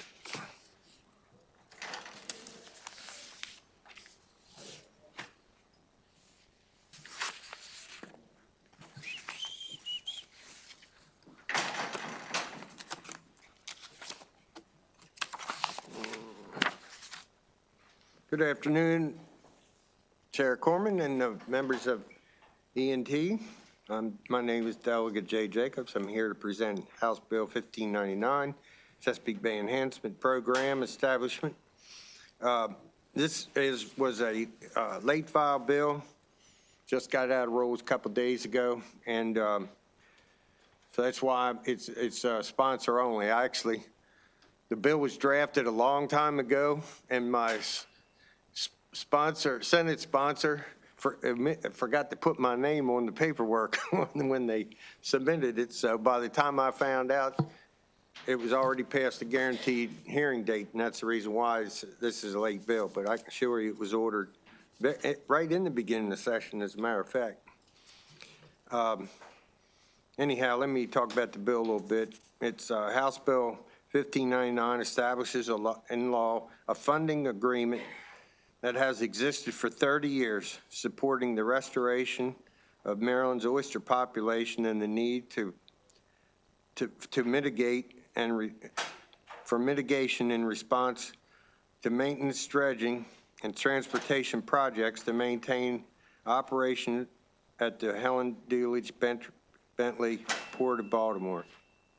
Specifically, the funding supports the production and planting of hatchery seed and spattle and shell in sanctuaries and on aquaculture oyster leases. It also supports management and monitoring of these plantings, along with citizen engagement efforts such as the Maryland's Grow Oysters program. The other portion of the funding is allocated to the tidal counties of Maryland to implement and water oyster replenishment projects, which are recognized by the EPA as a best management practice.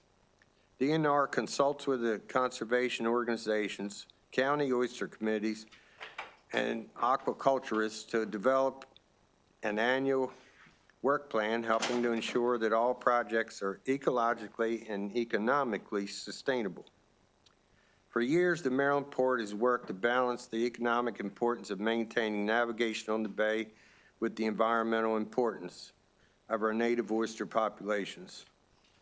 In the last couple of years, the fund was cut to some degree, which caused projects to be halted or changed.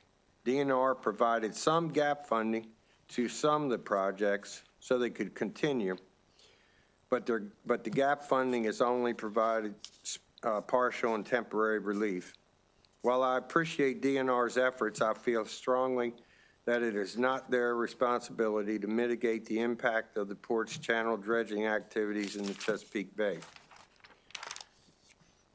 Let me also point out it's not every day that conservationists, commercial watermen, and aquaculture industry are on the same side of an issue, which underscores the importance and urgency for the placement of substrate shell and spattle and shell. Every day that we lose also pushes Maryland further and further from reaching the Chesapeake Bay Agreement goals. The reprint of House Bill 1599, which you should have got just probably prior to today's hearings, is the amended bill from Senate Bill 558, which is a cross-file. It was passed by the Budget and Tax Committee yesterday. Please note that the entire committee signed on to the bill. The amount of funding in the bill was approved by the budget chair is $2,250,000, and that would be coming out of the Transportation Trust Fund as it has for the last many years. At least $1.5 million of those funds are appropriated must be used for oyster propagation and replenishment projects. The other $750,000 is administrative and aquaculture operations. In closing, HB 1599 would codify the existing agreement that directs funding associated with port-related impacts towards oyster replenishment in Maryland's public fishery. Also, I did receive 13 letters yesterday, which was too late to submit in my testimony today, from the counties and businesses that are associated with the, the Bay counties that have oyster restoration projects. So they all wrote letters of support. There's also letters of support from and favorable amendments from Chesapeake Bay Foundation, Shore Rivers, Mako. There's no one opposed to this bill, which is a rarity in the oyster business, because I'm used to the oyster wars, to be honest with you.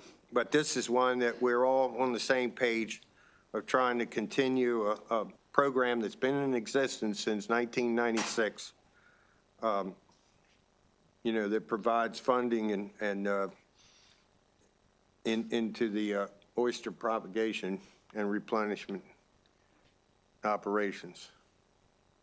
And with that, I'll stop for a while and answer any questions. Thank you, Delegate. Any questions that may be. Delegate Baylor. Yeah, thank you, Madam Chair. Thank you for the bill. I was really disappointed when the funding was originally cut.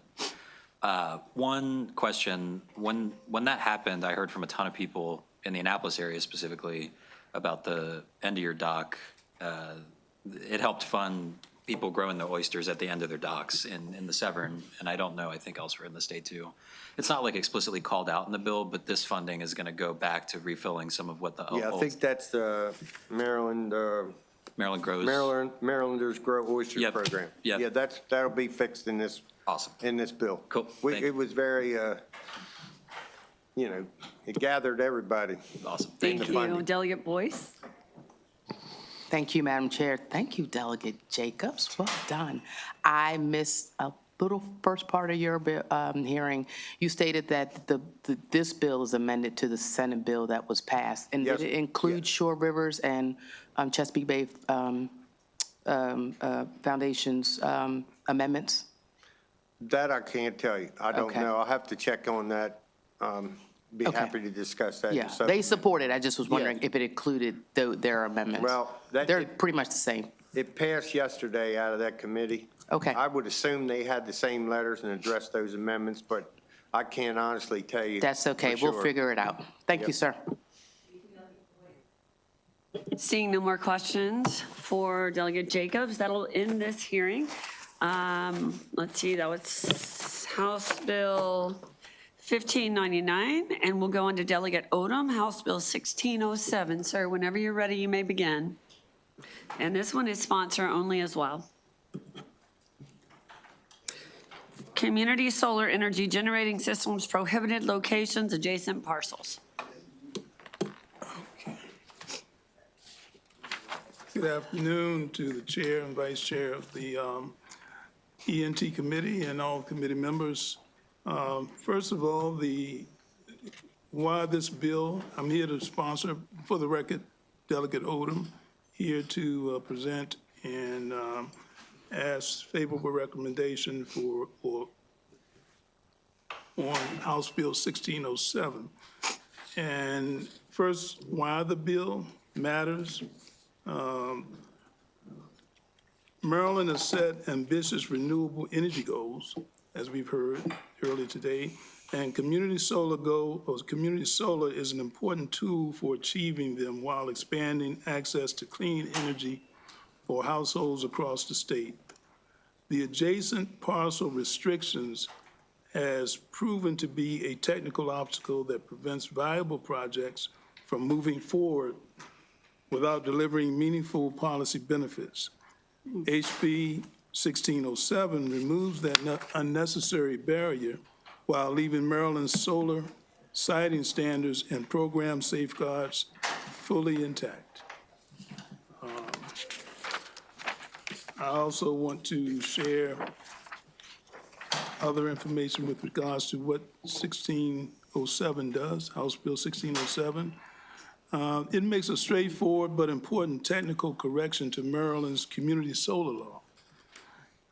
The bill repeals a prohibition that prevents the development of community solar projects when the combined installed capacity of systems on adjacent parcels exceeds certain thresholds.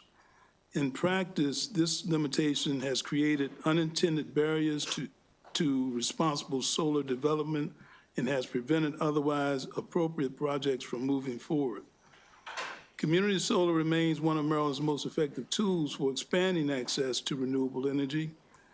Unlike rooftop solars,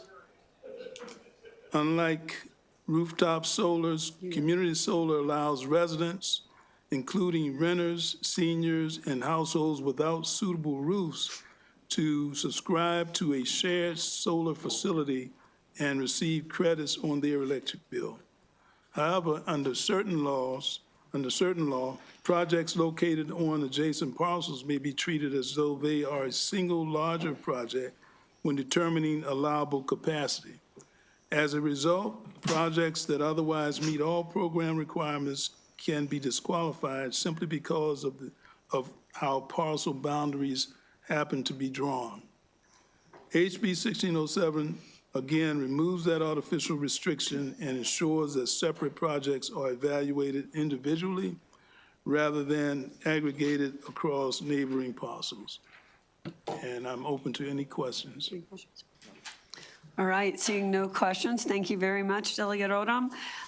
This ends the hearing for House Bill 1607. We'll move on to Delegate Baylor, House Bill 1268. And environmental permits, requirements for a lot of words. Can I bring my panel up? You certainly may. I don't know what you said. All right, they're telling me I have to read the title. Environmental permits, requirements for burden analyses, issuance and renewal, and public participation, cumulative harms for environmental restoration for improving shared health, Cherish Our Communities Act. There you go. There you go. All right. A long bill hearing at the end of a very, very long week. Thank you, Madam Chair. For the record, I'm Delegate Dylan Baylor, testifying in support of House Bill 1268. I won't repeat the full name, but otherwise known as the Cherish Act. Just a few things before I talk about the bill. I think this is not a bill that's new to this committee, and I would be remiss if I did not thank Delegate Boyce for her leadership on this issue over the past few years. Last session, it was sponsored by Delegate Jazz Lewis, who is now at the University of Maryland, hopefully helping our football and basketball teams get better. This idea and this concept of cumulative impacts has been around the state since I think the first conversation started in 2014. And I will talk a little bit about the process that led us to this point today, but I really think this can be the year that we really make substantive progress on this issue. So as I said, I'm here testifying in support of House Bill 1268, and broadly what this bill does is set a new permitting framework for different types of projects in areas that are overburdened and underserved. I think one thing that we hear a lot in this committee and that all of us are very aware of is that for far too many communities across the state, they continue to be subjected to ever-increasing pollution and environmental impacts. And those impacts, as we know, have detrimental health, economic, and environmental impacts to people. And this bill really tries to combat that issue head on. And it does that by ensuring that, and the bill, and I'll talk a little bit about the amendments, but the bill as drafted is related to new permit applications, renewals, and substantive additions to permits.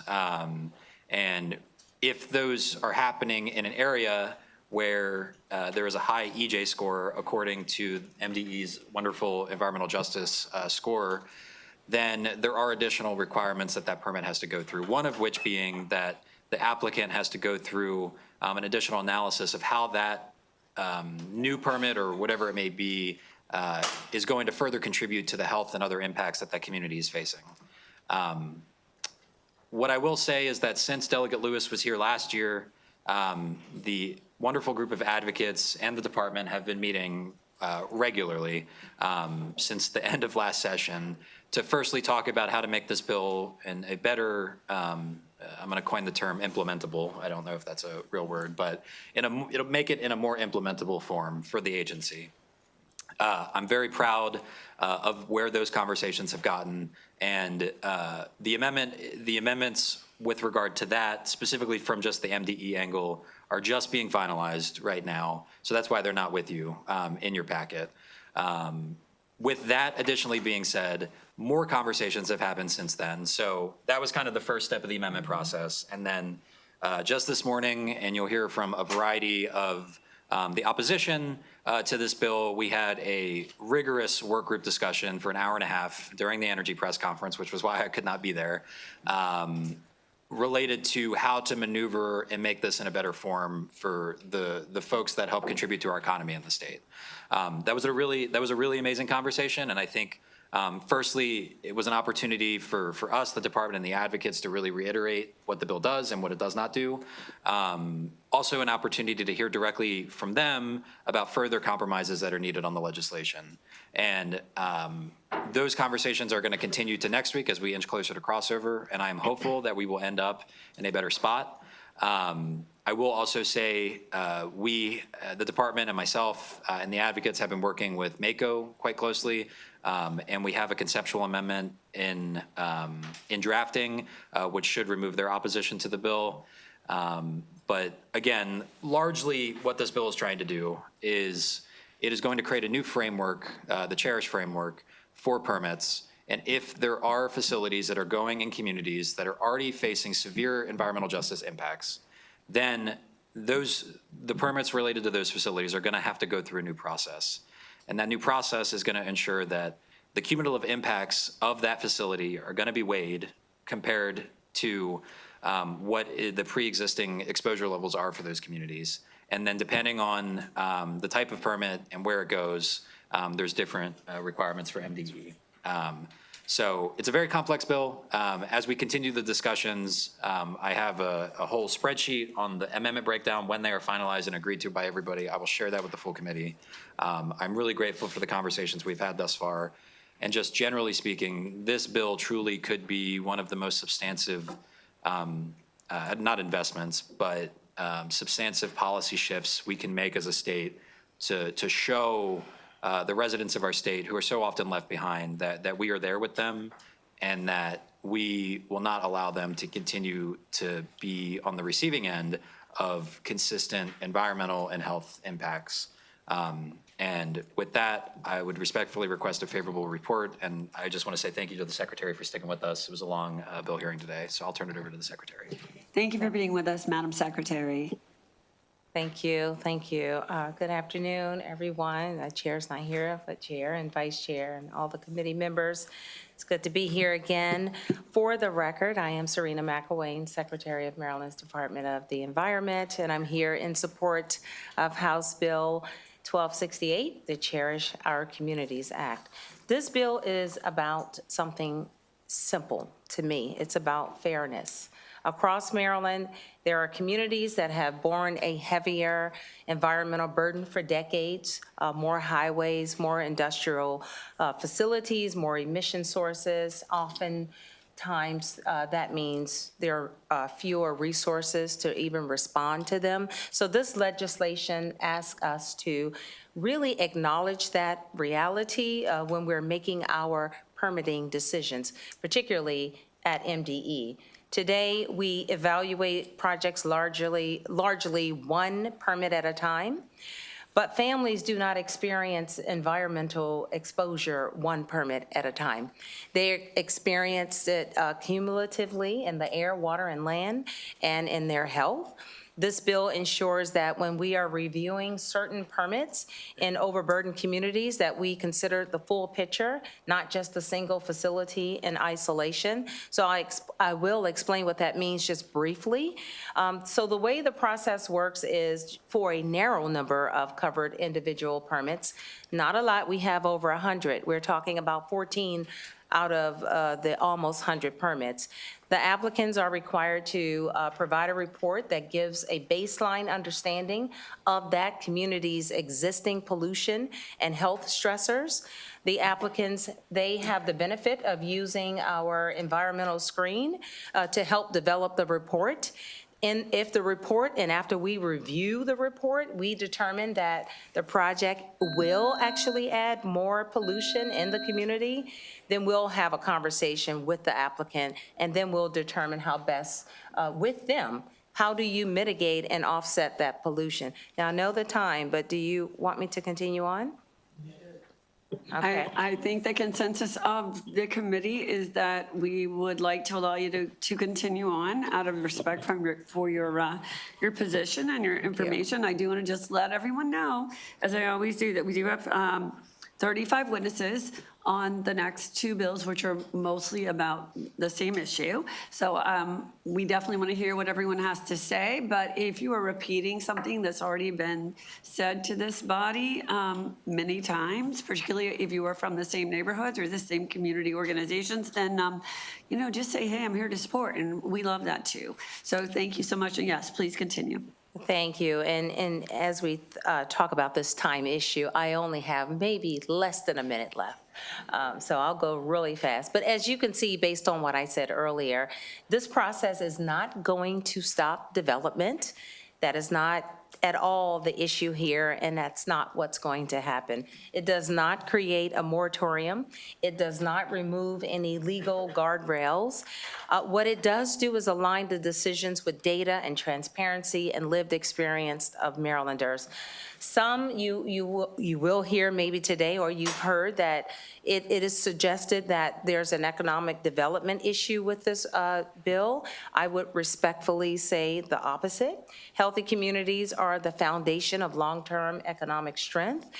Economic growth and environmental justice goes hand in hand. They're not opposing forces. They're shared responsibilities, and this bill does give communities a fighting chance. And I'll just end by saying that we did have a great conversation today about all the concerns that we've heard. We are making more amendments to the bill in consideration of what we have heard. But again, a lot of the issues are misunderstandings, and I hope that we're able to address them in the hearing, but also in the amendments that we plan to bring forward. Thank you.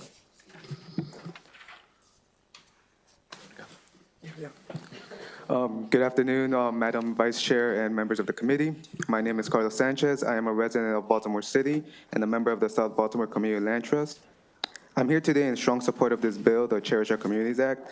As a resident of South Baltimore, a community on the front lines of industrial pollution, our neighborhoods are surrounded by industrial facilities and waste sites. And for decades, our communities have carried the cumulative burden of toxic air and environmental contamination.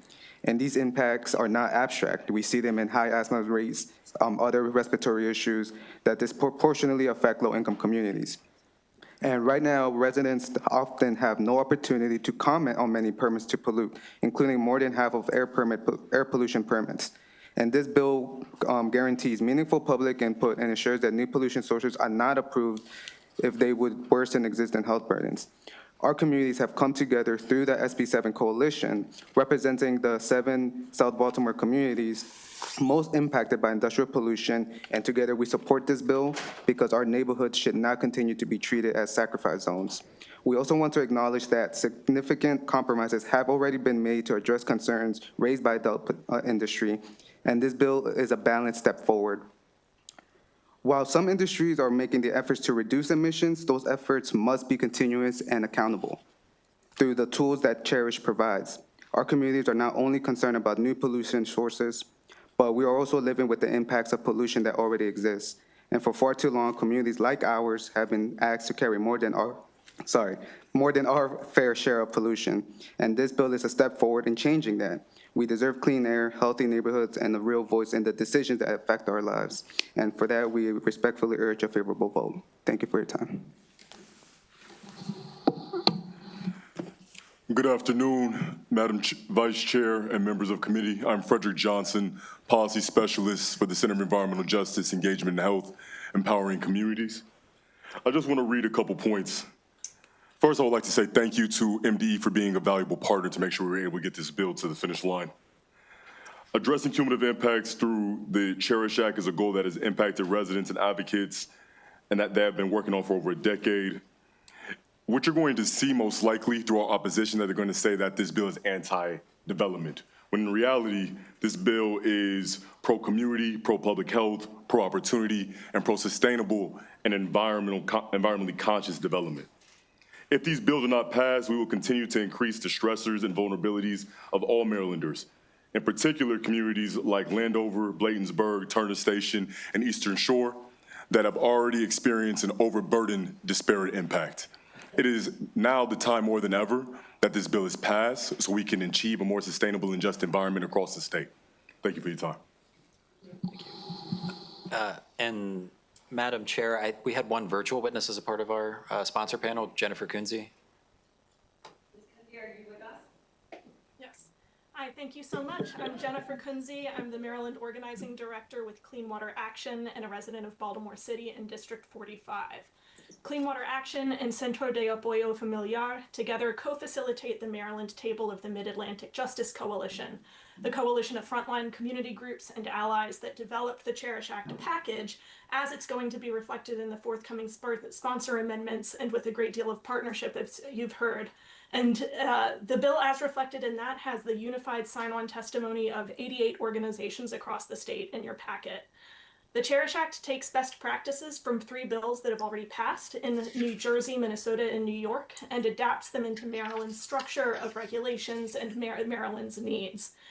After a process of gathering data and gathering public input, it says that the state should make a science-based, data-based determination. Would issuing a permit cause an inequitable, disproportionate pollution and health burden on the community that it's located in compared to the rest of the state? I hope we all agree in principle that if the answer to that question is yes, and in the bill, only if the answer to that question is yes, the Cherish Act says that we cannot add pollution to that community. That means that for new permits, the state should deny that permit, something that the New Jersey, Minnesota, and New York bills all have in common, because we cannot keep piling more pollution onto communities when we know for a fact, as a result of that data gathering, that it would cause inequitable, disproportionate harm. That would be the definition of environmental injustice. It also says that we won't just stop making things worse, we'll make things better by separately and differently addressing renewals of permits. The Cherish Act, again, in the sponsor amendment package, is the result of hard-won consensus across the state and the culmination of work ongoing since 2014 for many in the coalition. And I am here to help answer any technical questions that the committee might have. Thank you so much. Did I get everyone at the panel? Did you? Yeah, want to so speak? this is Anika Atkinson, Assistant Secretary for Environmental Justice at MDE. I think she's not testifying, but here for just Here for technical questions. All right, wonderful, thank you. You do have a few other people signed up on your panel. Let's see, I had her as well as Nicole Labruto. There she is.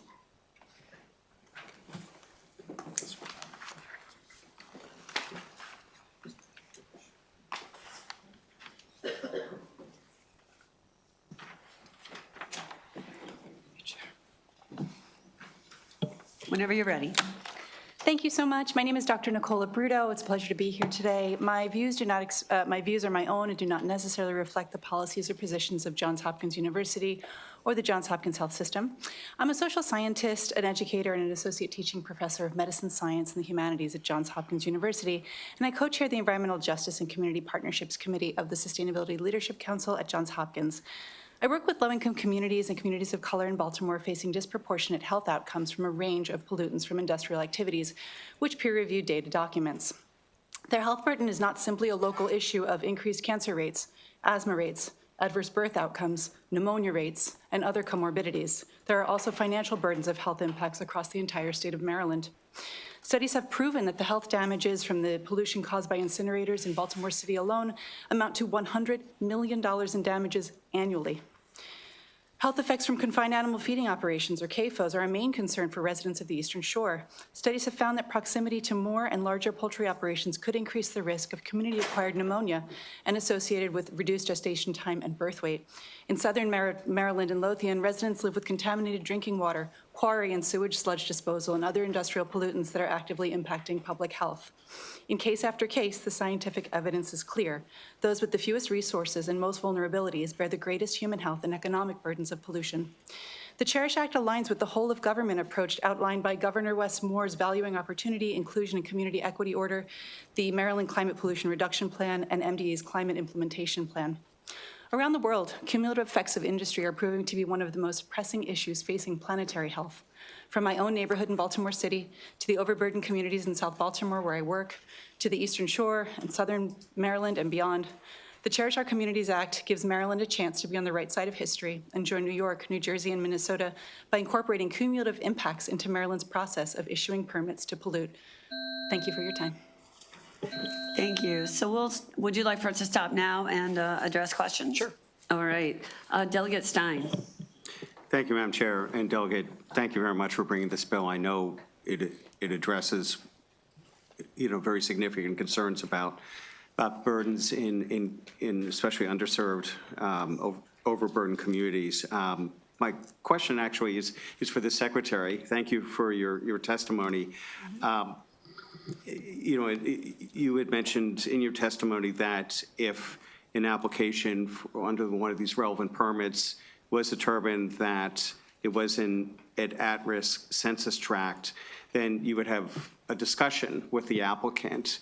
And I think the bill refers to MD's ability to apply a compelling purpose threshold to determine whether, notwithstanding those impacts, the permit could be approved. I guess my question is there any specificity on that test or maybe any other statute in which a compelling test standard has been applied to which potential applicants could look to say, okay, maybe we have a decent chance at meeting this threshold?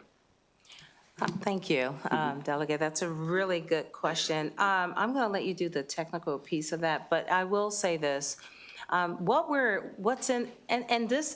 fact that you asked that still tells me that there's some tweaking in the language. But in terms of us looking at what has come in from the applicant and all the information that we get using the burden report or just a report, this is nothing new. We've done this before. I'll give you an example with CSX.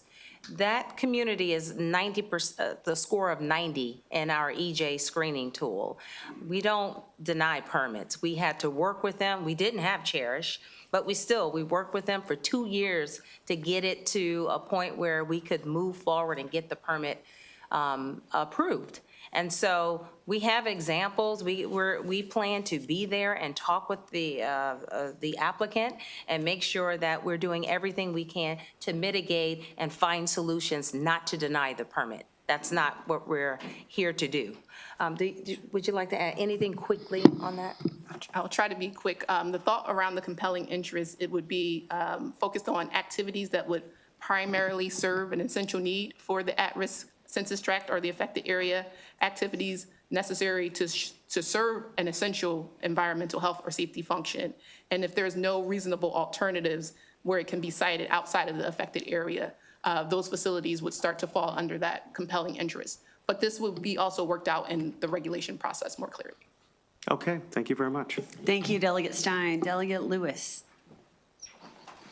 Thank you, Madam Chair. Thank you to the good delegate for bringing the bill. Thank you for being with us, Madam Secretary, and to all of the panelists and all of the people who took time out of their day, who left their homes, their jobs, their families to be here and let us know your perspectives and your support for this bill. Thank you for being here. I'd like to first acknowledge and thank Carlos Sanchez, who from the South Baltimore Community Land Trust, which is in my district. Thank you, and I know there's other SBLC folks here. Thank you for speaking clearly and firmly about the importance of this bill and for all your work you do. I remember joining South Baltimore Land Trust and other organizations back in October 2024. We did a tour of Brooklyn Curtis Bay and the CSX area with all the coal dust, so you guys keep up the good work. And I do have a question, Madam Chair. My question, I think, is best directed to the bill sponsor. I wonder if you had a chance to look at the favorable with amendment from Baltimore City. The important thing that Baltimore City makes clear is that, obviously the city recognizes the importance of of the approach this bill, that the Cherish Act proposes, but under the state environmental justice scoring methodology, the entire city is an EJ at-risk census tract. I don't dispute that. I mean, the city is home to hundreds of years of industrial history. We have some really famous brownfields and industrial waste areas. We breathe, contaminated air. We have a low tree canopy, working on it, but it's not adequate yet. So we have a lot of strikes that we're, working to fix, but is it reasonable for the entire jurisdiction to have an EJ score? And could you as a sponsor, consider a more nuanced EJ scoring methodology? Because otherwise, there's an immense burden on the city to meet the standards the Cherish Act proposes. Yeah, I mean, I certainly saw their testimony. I think a few big points. Firstly, the EJ score that MDE uses has a remarkable amount of information that's included in it, right? You were referencing the Lothian. Like as I said in Delegate Long's hearing, my grandmother lives in Lothian, and I think there's a variety of community needs across the state and including in the city. But to answer your ultimate question, I don't think we would want to exempt the city. I think I say that as somebody that does not represent Baltimore City, and you and the good delegate from the 41st. 43rd. Yeah, 43rd. Happy to have a conversation with you all as we continue to have the deliberations about this legislation, about how to make sure it makes the most sense in Baltimore City. I also want to make sure that we are properly incorporating the residents in that conversation that you referenced as well. Great. Thank you very much. All right, thank you, Delegate Lewis. Delegate Jacobs. All right, now, I got a lot of paperwork here today, Madam Chair. Let's focus our questions, sir, and then how about one and a follow-up? I got the laptop going too. I'm still sticking dirt, Marvin. Would you like for us to come back to you, Delegate? I have a question, I'm sorry. So I see my friend, the secretary's up there, and it just wouldn't be the same if I didn't talk about CAFOs. I knew it. That's great. You kind of figured I would, right? That's good, though, yes. Yeah, so it appears as though CAFOs are included under the general permits. But there's several other general permits administered that are not under here. Right. And the CAFO permit does not permit any discharge. So if the intent was to protect surrounding communities from pollution, why has this zero discharge permit been singled out? Can I add one thing, and then I'll turn it over to the secretary. I want to make something abundantly clear about the CAFO language that's included in the bill. This committee did a lot of really important work at the start of this session with regard to the CAFO permit. I think we need to be incredibly clear about the new provisions that this bill would put forth would not apply to the current permit that legislation was in reference to. I think that's an important thing to reference. With regard to further conversation about CAFOs, I'm happy to turn to some of the experts on the panel, and Anika from MDE or Jennifer Kunze on the web. So I don't know. Anika, do you want to? You want me to go Sure. first? Yeah. Yes. One thing to notice about the process for CAFOs, it is no different than what we do today. We are identifying CAFO in this process, but what it's highlighting is the work that the agency already does with general permit. We do extensive outreach. We consider comments, which include EJ comments as part of that process, and then we issue a new master general permit for the state. So the process that won't be affected by this, with the current CAFO permit, the process that we're going through would be the process that we go through when it's up for renewal and still would meet the expectations of Cherish. Jennifer? Yeah, and Yeah. I think in addition to the considerations that have been mentioned, it's important to remember that CAFO's facilities focus on facility structures rather than on total environmental footprint of the waste. So no discharge designations don't prevent the contamination of water or air that directly affect human health in other ways that fall outside of the no discharge designation. The list is long. There's groundwater contamination from nitrates, which result in blue baby syndrome and fetal conditions in infants. There's pathogen exposure, where CAFO's waste contain more than 150 pathogens, including E. coli, Salmonella, Cryptosporidum, which have all kinds of irritants and can find their way into nearby water and air. There's air and respiratory illness related to CAFOs. They emit over 168 gases, including ammonia and hydrogen sulfide, along with particulate matter, which has been really well documented around the country as falling outside of the kinds of environmental regulations that currently exist. This particulate matter is blown into surrounding communities in addition to being inhaled by workers, of course. But the emissions cause chronic respiratory issues, elevated asthma rates, bronchitis, cardiovascular disease. There's also antibiotic resistance, which is an issue that the no discharge designation doesn't always cover, because drugs that enter the environment can promote the resistance, can promote antibiotic resistant bacteria like MRSA, which is a biosecurity concern for poultry workers and for neighboring communities. So the air pollution issue for ammonia deposition, for greenhouse gas emissions, they're affecting fence line communities in rural neighborhoods as well as workers. Thank you so much, Delegate Jacobs. Did you get your question answered about why CAFOs were included? No, not really. I mean, it's a zero discharge operation. I mean, and now you're talking about air quality. I don't think air quality was part of this. No. So I think you went off into wild blue yonder there for a minute, but I'm just trying to understand, you know, how this one seems to be singled out when it has a zero discharge permit. If and I could others add some technical not points, included. please. Oh, sorry. Yeah. If I could add think some that- technical points, please. This is- Excuse me, if you could wait one moment, please. Sure. Could you wait one moment, please? Thank you. Sorry, go ahead, Delegate. Well, Delegate Jacob, go ahead. Go ahead. I asked the question. I mean, you know, she talked about things that aren't in there. And I'm really trying to get back to the original, and there's plenty of things that aren't included. CAFOs are in there, and they have a zero discharge permit. I understand your concern. The fact that AFOs and CAFOs are included, again, there's nothing different about this process in here that we don't do already when we go through the permit process with CAFOs. I think your concern is this just another step? But hopefully I'm making it a little clear that the fact that they are included because they are a general permit, we're already doing all of these things already when we look at moving forward with the permit for CAFOs. Nothing will change. And, Thank you for that answer. We have a lot of lights on right now, and I think we'll have another question that might get to the same point. Thank you, sir. Delegate Anderson. Yes, thank you, Madam Chair. The regional local benefits. Delegate Jacobs kind of took it away because I had a good CAFO analogy.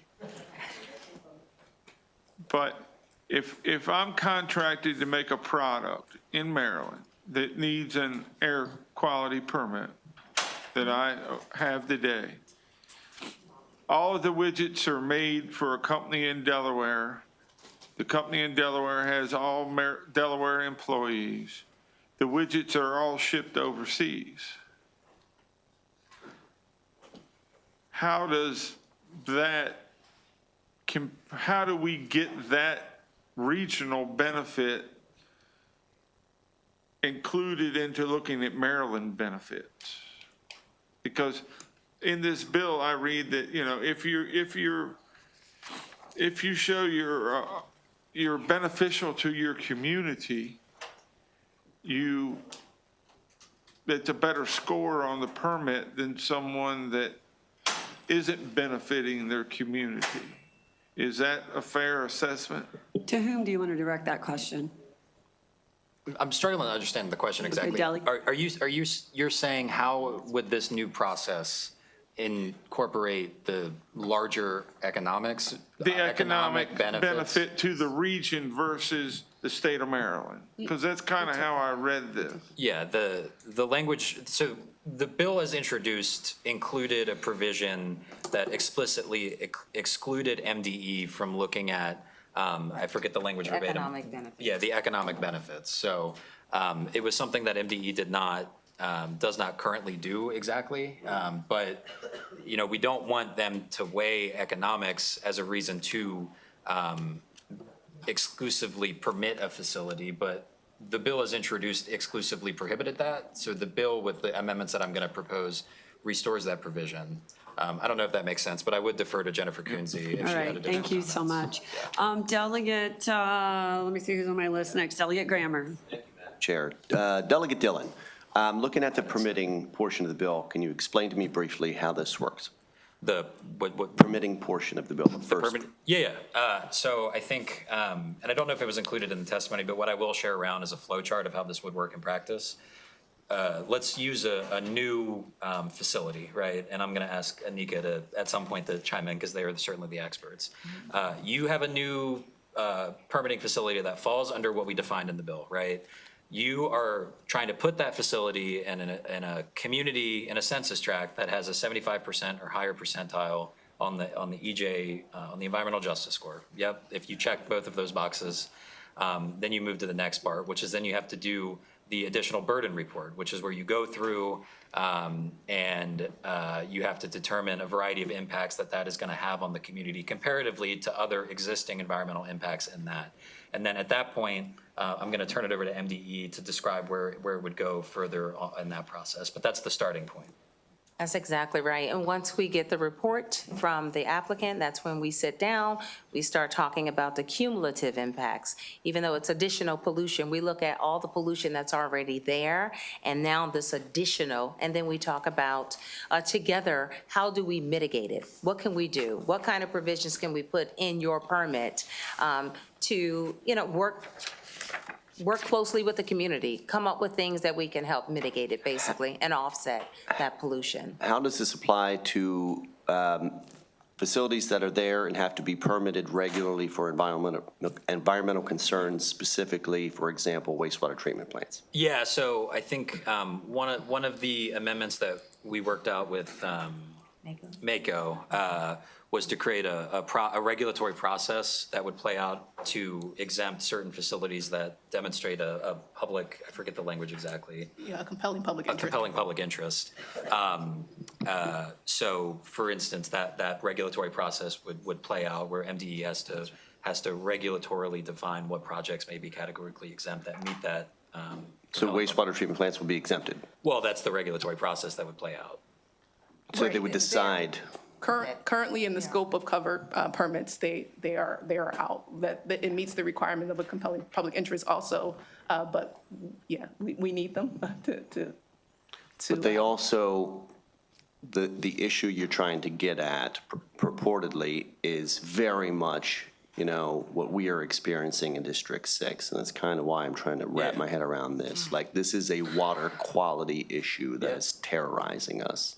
So is there why wouldn't you include, I get that, we need wastewater treatment plants, but why not include that? Because this is a regular permitting process where we have to go back to this well over and over and over. It sounds very much like something that fits squarely into this wheelhouse. Delegate Grammer, I think before, this is very consistent with your bill earlier, and I think that you all need to meet together and try to figure out if there's a place for that in this bill, if there's another way to address it in your bill.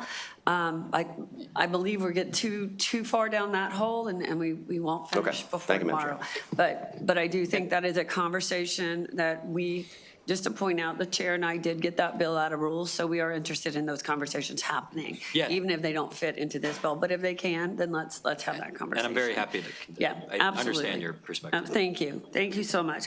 The Delegate Long and Delegate Baylor, just so you know,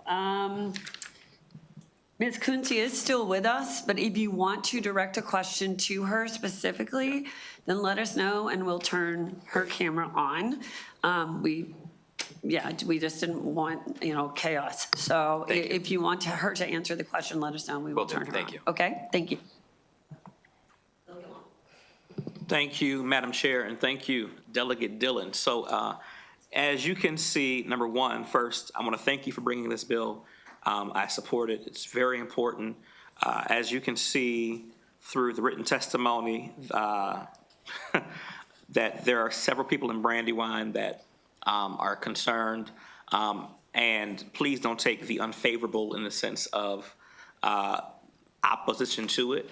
But there are just so many people in my district and in that particular region who have suffered environmental injustices, period, for so long that they perhaps want this to go even further. And I'll just be very brief in giving this to you. Number one, Brandywine, we have the North Keys energy plant, right, which is natural gas and oil, natural gas rather, and combined cycle power plant. That's just one. That's North Keys.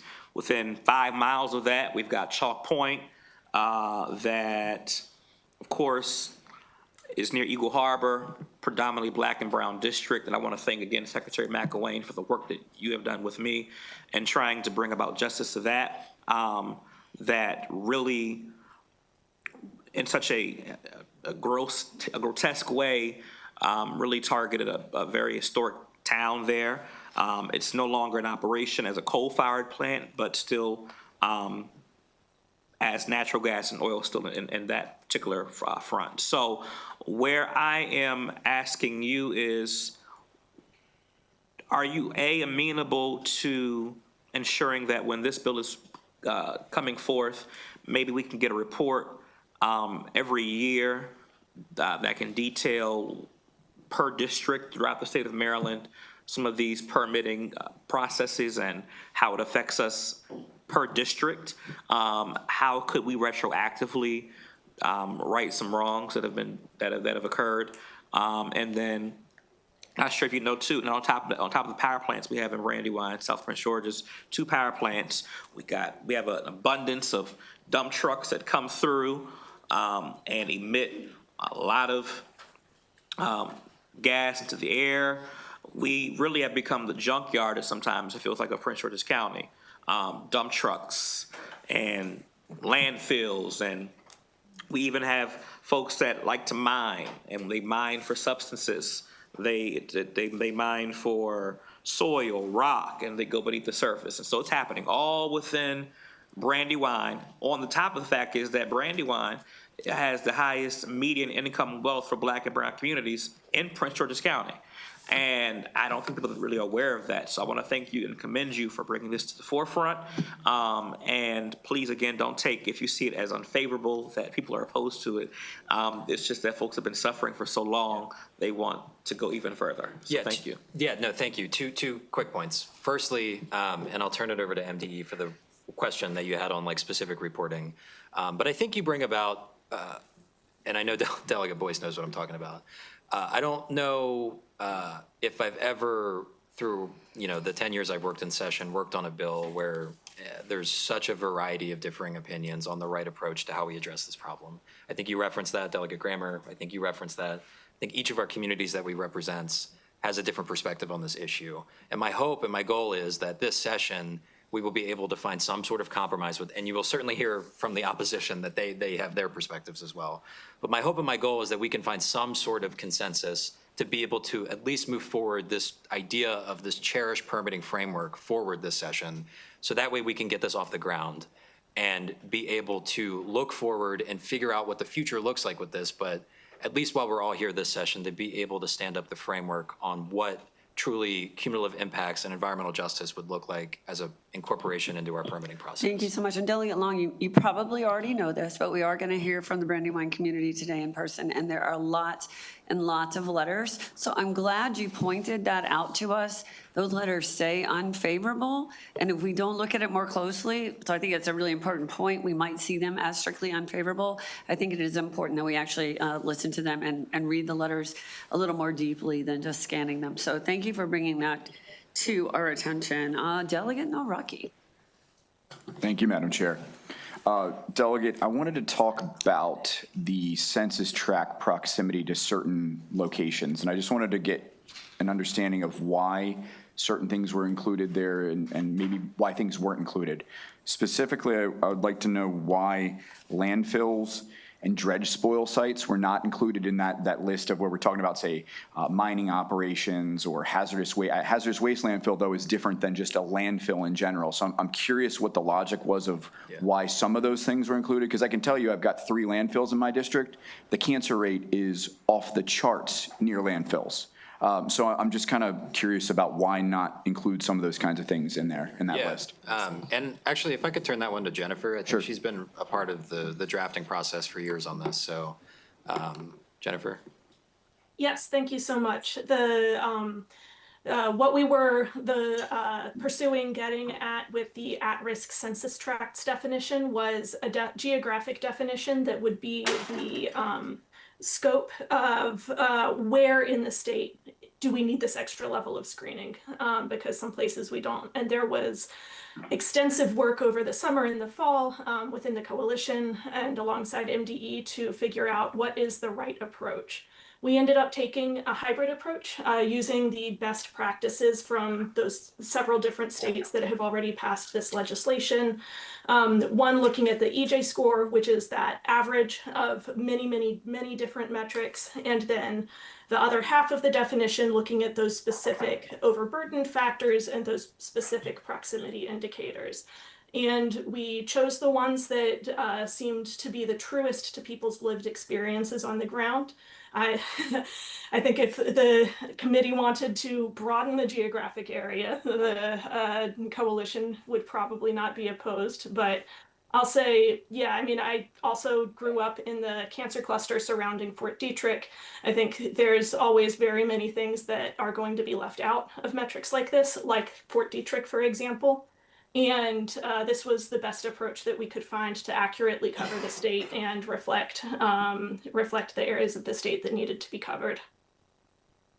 Okay, can I have one? Yeah, can I have one follow-up now? So I appreciate that. I think that leaving landfills out is a big leave out in this, especially like a community like mine where they're literally like 3 clustered together. I think that is a huge mistake. But the final question I have is, would these same rules apply to the state as well? And I ask that question because the state operates a landfill in my district. And for some reason, the rules seem to be a little bit different with respect to the state property versus a privately owned landfill. So I want to understand how this would apply to the state government as well. Yeah, Anika, do you want to take that one? Oh, and I'd love to also answer, but Anika, you can go first. Okay, one of the things that we've been working on in our different conversations with folks, one of the deals that we made with MACO does allow for incinerators and landfills to be part of this bill. So they are within the structure of the bill. We've been talking with those guys to bring those into the forefront of the bill. The other, what was the other? The question is the state. Oh, yes, My question is, how does this apply to the state? So the state is not exempt. So the state of Maryland can continue to operate a landfill in a different way? They're not exempt from this bill. We're not explicitly written out. We would have to meet the requirements as any other, as a state. But you're not explicitly written in either, correct? No, there's no explicit, Okay, but we're thank not you. included. Yeah, and if I can also Thank you for respond, clarifying please. that. Did you have your question answered? He did, thank you, but he's had his question answered. Thank you so much. So that ends with no other questions for this panel. I'm just going to give everyone another chance if they want a second bite of the apple. We will go to our next panel. Thank you. And on that panel, I have Jeremy D. Baker. Let's see. Fatima Wahid. Rebecca Rare. Virtually Monica Brooks. So if you'll just hang out with us for a minute, Monica, we will get to you after some of these other folks in person. Virtually Rachel Castile. How many chairs have we filled up out there? I'll stop right there and then we'll go to the next panel. So in what order, whatever order, so are you the only 2 in person left here from the list I just called? Let me call you again. So Rebecca. Let's see, Jeremy Baker? He's not here. Not here? Right. Okay. Are you Mr. Fahid? No. Yes, Hussein Okay, Wahid. Mr. Wahid. Okay, wonderful. All right, so we have And forgive me if I don't say this name correctly, people do it to me all day long. Wakiria Pool, are you with us? Terrific, terrific. Tiffany Thompson, we have another seat at the table, so it's all yours. Is Tiffany with us? No? Okay. All right, you may begin. With respect to cumulative impacts, there has been a lot of analysis done, and for health protective standards and risk mitigation, they play a critical role. As you already know, all these standards are set on cumulative impacts. So this is an extremely important area of analysis, and for permitting purposes, it has to play a critical role because the communities that are impacted need protection, and the technologies that need to be utilized have to be explored and researched and also followed up with respect to the developments. So it is a two-way process. You have to be involved with the communities, take into account their needs and the analysis that shows the impacts, and also at the same time the rapidly developing and productive technologies that really can make a big difference. The area that has been left out a lot of times is the implementation specifications and standards methodologies that are not fully utilized, and also the techno-economic analysis that are also not updated on a regular basis. And that is part of the initiatives that we have taken with University of Maryland College Park to bring about a more rapid analysis and implementation as the data and the information confirmed the effectiveness and also the economics involved in it. This is a field that Maryland has excelled in for a very long time, and that is one of the reasons Maryland standards have become national standards. First, they have to go through a regional competition, which has taken place for many industries, and we have to be appreciative of what Maryland citizens have accomplished and allow them the opening to continue this process. Thank you so much for your testimony. Thank you. You can continue. Well, good afternoon, everyone. My name is Walkiria Poole, President and founder of Centro de Apoyo Familiar, and also the co-chair for the Mid-Atlantic Justice Coalition, MAGIC. I want to thank Madam Chair for this opportunity and every member of the committee. I won't repeat a lot of what is being said, but we truly and 100% support the Bill 1268, and I want to acknowledge a lot of the faith-based leaders and also students that came with me. If you guys can stand up. If you're here in for Prince George's either County. of these cherished bills, Yes. would you stand? Yes, please. Especially if you're not going to testify, but you're here to support. That's amazing. Thank you all for spending your day sitting in these chairs and for showing yourselves in your yellow shirts. It really does make a difference that you're here. Thank you so much. All right, now Appreciate that. you may start, and I won't take that off your time. Oh, no, that's okay. I know it's been a long day, but, part of what we do is community engagement, community organizing. We make sure the community voices are heard, and we've been working very hard and very strongly in making sure that the community is heard. Not just in the situation that is happening now, but making sure that they truly understand that what air quality is, also what the bill is all about. One of the things that we see sometimes failing is that the community is not fully engaged and understanding what the bill and what it is that we're fighting for. And this community has been heard. This community are the ones that are dealing with the issues that we see happening through this bill and that we're trying to resolve. So we truly appreciate your time for taking the time to listen, and we favored, this bill, making sure that it's not just going to happen. We're going to support it now, but we make sure that throughout the implementation of this bill, we'll continue to support it. Thank you. Thank you. Good afternoon, Vice Chair Guyton and members of the committee. I'm Rebecca Rear, Director of Climate Policy and Justice for Maryland LCV. HB 1268, the Cherish Our Communities Act, along with its companion, HB 1287, I'll be back in a minute, is a Maryland LCV and environmental community priority. The Cherish Act today is a continuation of the work started more than a decade ago on this legislative work. I just want to address, there have been several other states who have done this already. We're learning from them. Their regulations are in place and have been upheld in court, so we're in a good position to learn from those regulatory processes. The bill does treat new permits, expansion permits, renewal permits. There's a specific, there have been questions about how the permits get treated under this bill. And there's a little bit, I think, of a conflation going on between the geographic scope and what's included in those metrics and then the types of permits and how those are covered. So I do want to just point out those two different things. And there's a nifty flow chart as part of Maryland LCV's testimony that I'll walk you through. So I think Delegate Grammer, that it gets at some of your questions on process. And I also heard a lot of folks, asking about what's covered, what's not covered, and you'll get warm welcome from the coalition if you'd like to include more. But the coalition was very thoughtful in how many permits to include, trying to also respect the fiscal constraints of the state and what MDE is able to implement in a meaningful way. That was a really difficult process and something that I think the bill represents.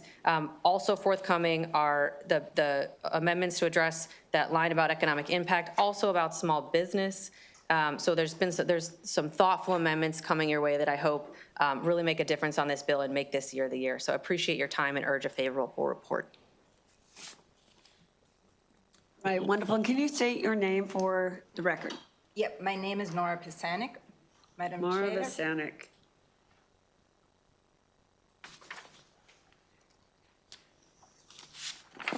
Which group are you speaking on behalf of? I don't have you on the list that I can find. I received an email. I'm confirmed on the second panel with Rebecca for Chris Heaney. Do you have Chris Heaney on there? I think it might be the next bill. Do you know the sponsor of your bill? Can you guys double check? Can you double check with me? Yeah, I think it's the next bill. So if you could just hold tight on, it's the same topic, the next bill. Thank you so much. So I'm easy to confuse, but that time I did not miss you.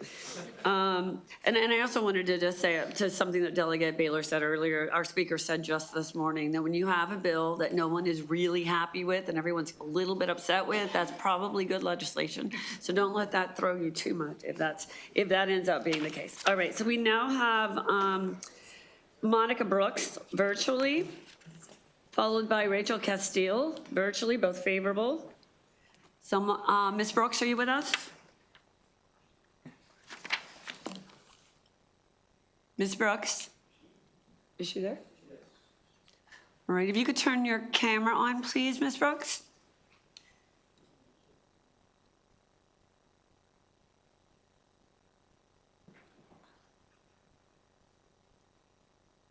Great.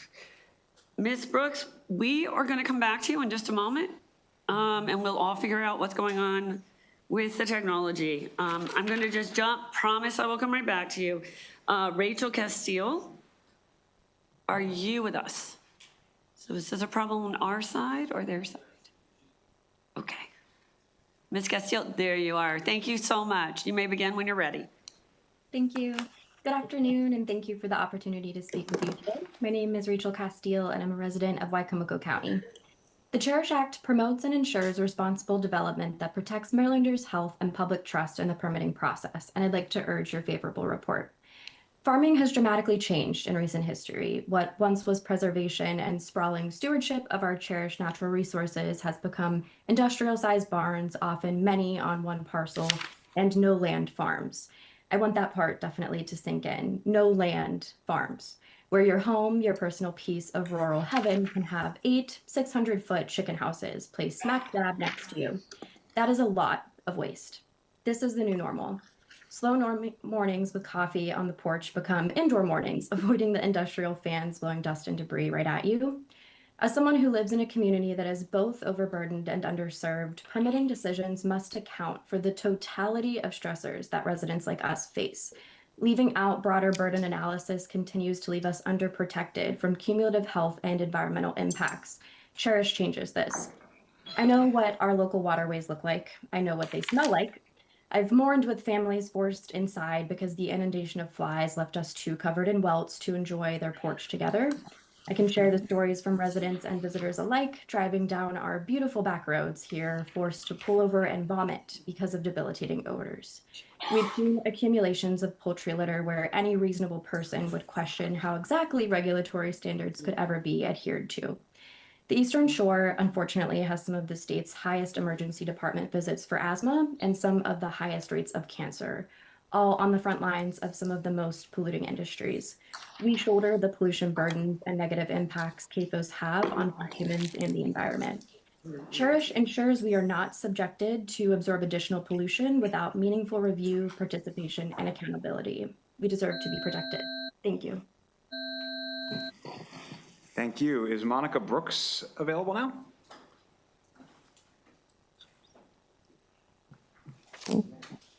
Start my video.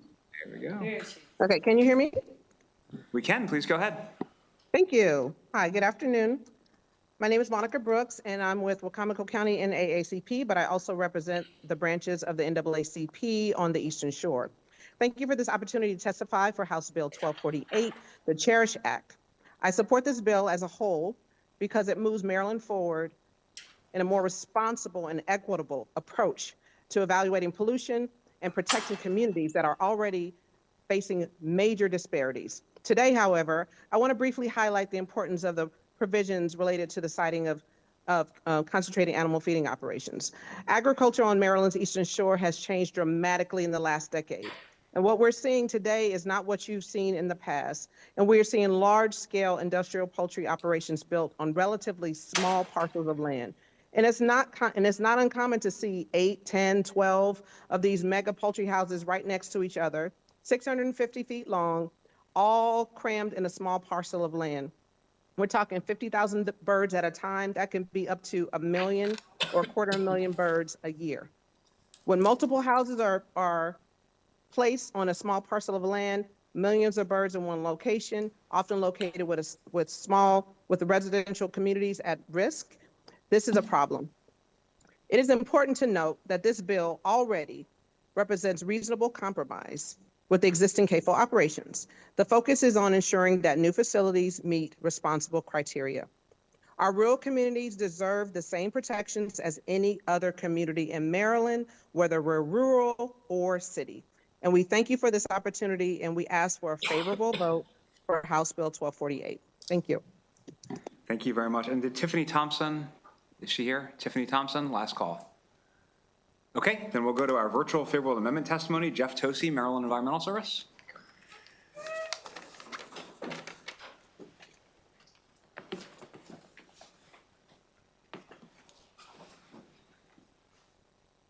Go ahead, Jeff. Oh, thank you very much, Mr. Chair. Sorry I couldn't be there today. I'm just a little under the weather, but Jeff Tosi, Maryland Environmental Service. We operate many of the facilities that would be covered under the bill for state and local government clients.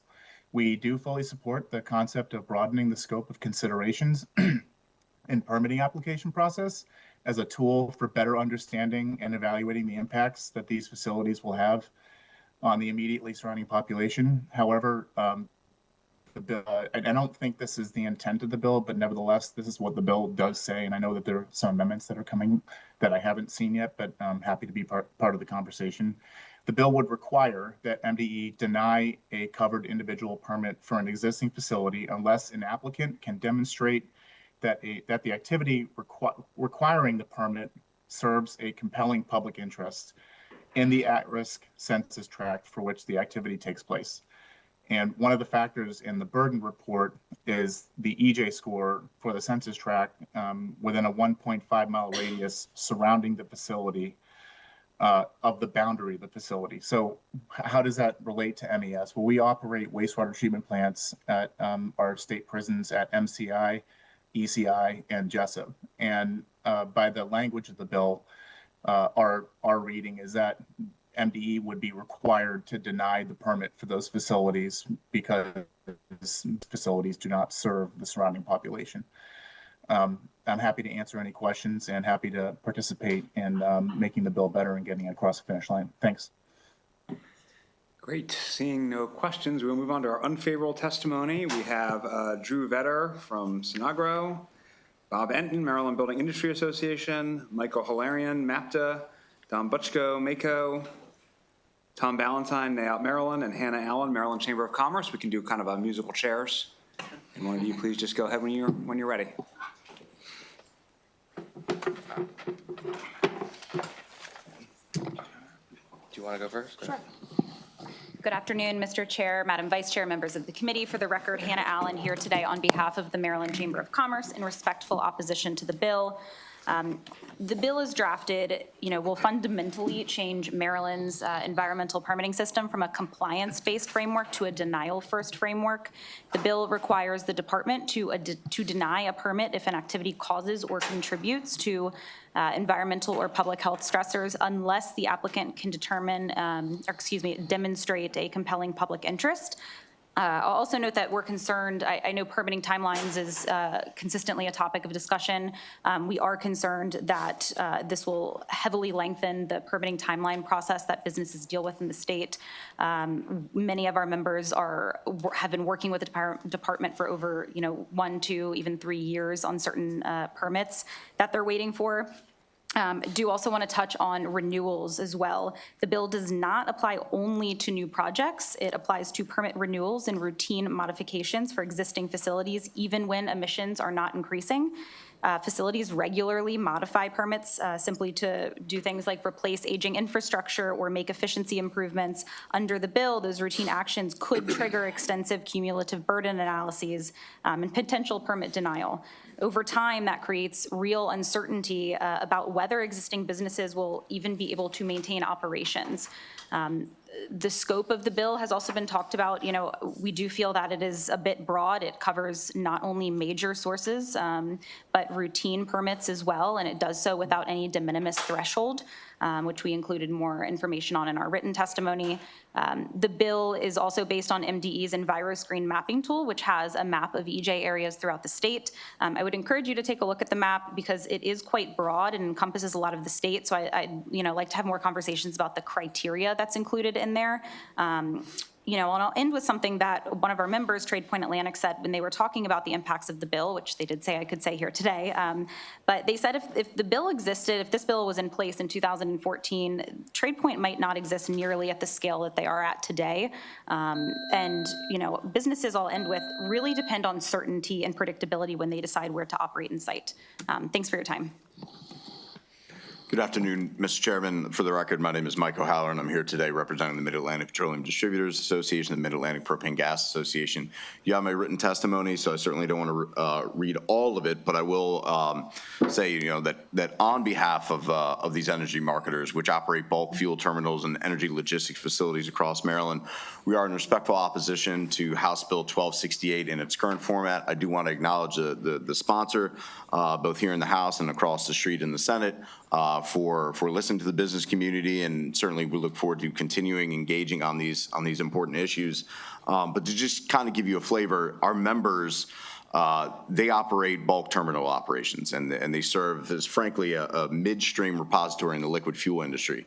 They are not energy generating facilities, and they are not large-scale emitters.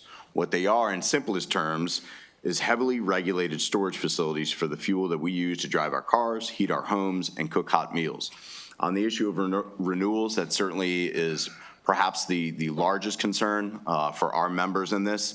The idea that, generally speaking, we've had these conversations with the department, generally speaking, permits as they are today, with each renewal, your climate footprint, for lack of a better term, is expected to be less and less. So I think when we talk about whether or not to include renewals, I think the process that's in place already, frankly, speaks to that. So this, in our view, would just be very duplicative. The idea of requiring a burden report for new applications is another matter, but certainly on the issue of renewal, we are very concerned. So with that, I'll conclude and appreciate your time. Good afternoon, Mr. Chair, members of the committee. Tom Ballantyne on behalf of NAOP Maryland. As you know, we are a commercial real estate trade association. Our members have repurposed battery factories, breweries, auto graveyards into housing and commercial amenities, and we're concerned that the bill as drafted will create barriers to beneficial development and make it difficult to retain existing tenants. The scope of permits is overly broad from our point of view. It extends beyond intense facilities to the air and stormwater permits necessary for many relatively low-impact common activities in office, light manufacturing, apartment buildings, hotels, bakeries, colleges, regardless of their environmental footprint. The range of possible mitigation requirements for first-time and renewed permits is undefined and could be based on factors that are unrelated to the permitted activity and outside the control of the applicant. We believe the EJ scoring tool is too sensitive and should be more discreet. It designates large sections of growth areas in Baltimore City, Montgomery, Prince George's, Baltimore, Howard, Anne Arundel, Harford, and Cecil counties. And I refer you to the map with our written testimony. The University of Maryland's College Park campus scored at 85.9 out of 100. The adjacent Discovery Innovation District, where our members developed buildings that host federal government agencies, university research centers, and tech companies, is also included. The Columbia Gateway Corporate Business Park in Howard County. It's home to 400 cybersecurity, defense, contracting, and life sciences businesses, is also included. Harbor East in Baltimore scored 91.8 on the scoring system, despite being one of the most successful brownfield redevelopment projects in the country. We're concerned about the impact and the scope, and for those reasons, we're here to ask for your unfavorable report. Thank you. Good afternoon, Mr. Chair, members of the committee. My name is Drew Vetter. I'm here on behalf of the National Waste and Recycling Association, as well as Synagro, and what these members have in common is that they are private entities whose primary customers are local governments. And so their job is to assist those local governments in fulfilling the duties of essential public services for waste disposal. And while we do not anticipate many new permits in these spaces, these refuse disposal permits have to be renewed every 5 years and fall under the purview of this bill. We are concerned that the requirements of the bill could be disruptive to the cost of those services and the continuity of them. An example would be a waste transfer station. The Annapolis Junction transfer station in Jessup, for example, serves Anne Arundel, Howard, Prince George's, Montgomery, Baltimore City, Baltimore County. So in those jurisdictions, some of the waste may go to a municipally operated landfill, and some may be processed through a privately operated transfer station. We would be concerned about potential disruptions in either scenario, and we encourage making provisions in the bill to cover these types of essential public services and to treat them differently, given the lack of alternatives and the essential public need for sanitation services and waste disposal. Thank you. Mr. Chair, members of the committee, Don Butchko with MACO. First, I just want to start by thanking the sponsor, Delegate Baylor, the advocates, and MDE, particularly Jeremy Baker and their legislative shop. He's been working this night and day in first-class work. As of right now, MACO is opposed to the legislation, but we were able to come to conceptual amendments with the advocates and the sponsor. I just want to cover broadly what those are. There's 3 points. So point number 1, incinerators and landfills would have the full effect of Cherish. So everything in this bill will apply to new landfills and incinerators. Point number 2, we want to clarify that landfill expansions as well as renewals would have to do the burden report, and then it would be on MDE to either deny those permit renewals or expansions or to apply additional conditions. And then point number 4, any other county infrastructure that we operate, and that's a broad universe of things that are making sure that our communities function, would be carved out of the bill. The legislation as drafted, it included everything from DPW garages to bus facilities, et cetera, stuff that we really need to keep communities moving and the lights on. And so all of that would be taken out outside of the scope of what I mentioned. Again, I really want to thank the sponsor and the advocates. It was a hard-fought compromise, and not everybody is happy, and that's how you know it's a good bill. I very much look forward to dropping our opposition. Thank you. Mr. Chairman, members of the committee, Robert Enton, I'm testifying today on behalf of the Maryland Building Industry Association and Sunoco. As far as the home builders go, you've got their written testimony. It's not very long, and I really urge you, if you're thinking, when you think about this bill, to take a look at it. All we've heard the whole session from the administration, from the legislature, is that housing is a #1 priority in Maryland. And we are very concerned that this bill is going to have a negative impact on the ability of builders to build anywhere in Baltimore City, anywhere within the boundaries of the Capital Beltway and the other areas that you've heard. I think, that when you look at the definitions of individual permits, and it's in our testimony, when you look at what's in the bill, it clearly covers housing. Now, we've heard some talk that maybe housing would be exempted, and that's our request, that housing should not be part of this legislation. If you want to, we need housing everywhere. And to have these geographic areas where you can't construct makes no sense at all. Secondly, on behalf of my other client, Sunoco, when you go through the Harbor Tunnel and you get on the north side of the Harbor Tunnel, you'll see big tanks. Those tanks have been there for 70, 80 years for my client, Sunoco. Those tanks supply gasoline for service stations, not just Sunoco, but other service stations as well in the whole area.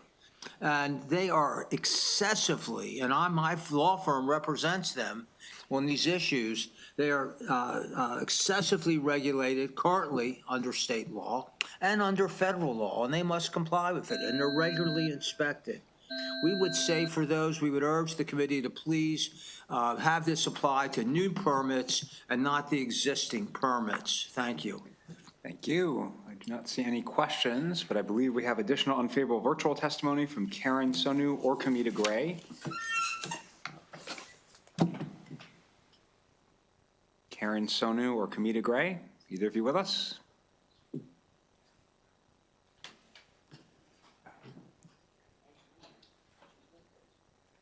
Last call for Karen Sonu or Kamita Gray. Going once, going twice. That concludes the bill here on House Bill 1268. We're going to turn to House Bill 1287. Delegate Johnson. This feels very familiar, the Cherish Our Communities Act. If you have a panel, please bring them up.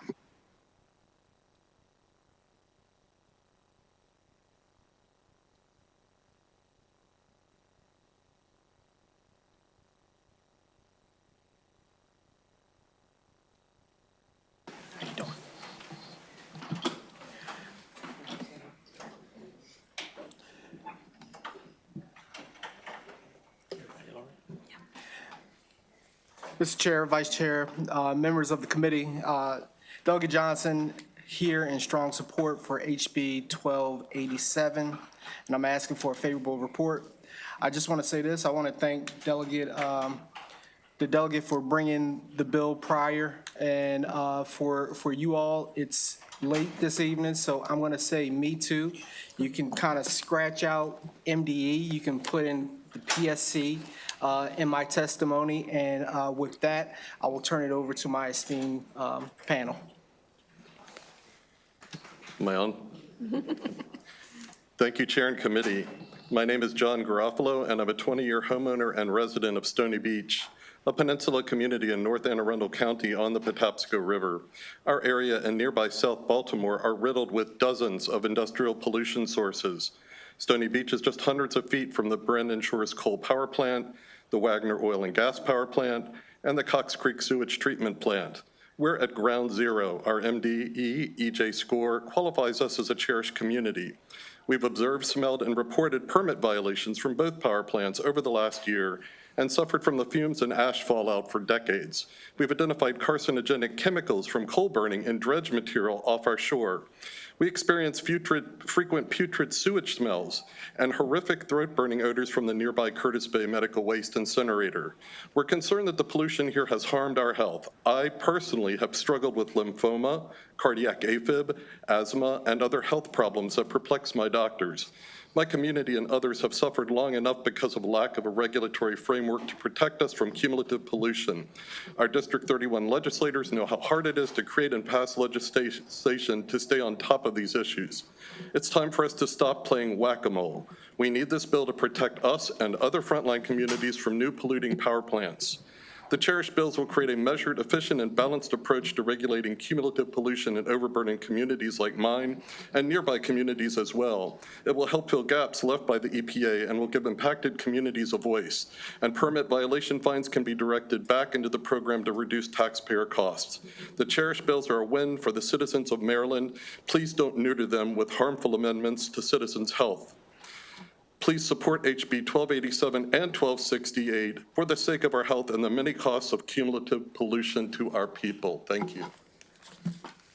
Good afternoon, Chair Corman, Vice Chair Guyton, and members of the committee. For the record, Rebecca Rear, Director of Climate Policy and Justice for Maryland LCV. HB 1287, the Cherish Our Communities Act, is a Maryland LCV and environmental community priority. The Cherish Act, both HB 1287 and its companion, 1268, are community-driven efforts to address gaps in state permitting processes that would give regulatory agencies the ability to protect community health. I want to make it clear that HB 1287 does not require denials of CPCNs carte blanche. It is a narrow set of CPCNs in a specified geography in the state only if a disproportionate pollution and health burden is identified. It takes a focused and meaningful approach. As a result, the PSC in the fiscal note projects that Cherish would only apply to 2 CPCN applications per year. Part of the reason we're here is that environmental and public health considerations are not adequately addressed through existing frameworks. The Cherish Act would change this, and the health savings as a result of a cumulative impacts approach are rarely accounted for in energy or environmental policy. So the net positive economic effect is always higher than the narrow scope the fiscal note represents. Thank you, and we urge a favorable report on HB 1287 with the sponsors' clarifying amendments. Good afternoon. My name is Susan Miller, and I'm a senior attorney with Earth Justice. Earth Justice is a nonprofit law firm that represents other nonprofits free of charge. But in a previous life, I worked for the Maryland Public Service Commission for 20 years, including 8 as general counsel. And subsequent to that, I worked for the Federal Energy Regulatory Commission for another 8 years. I am actually here today, you will be relieved, just to answer any questions you might have on the CPCN process. Okay, any questions for this panel? Delegate Boyce. Thank you, Mr. Chair. And very quickly, Delegate, did you see DNR's testimony? No, I didn't. It's really just about the fear that DNR's testimony that the PNC may not have enough, PSC may not have enough discretion. Okay. And I don't know if you thought about that. I mean, other than that, most of this is favorable, but if you can look into that, that would be great. I will definitely look into it. Thank you. Good job. Okay, I do not see any other questions, so we'll call up our additional favorable in-person witnesses. Walter Tucker, Maryland Episcopal Public Policy Network.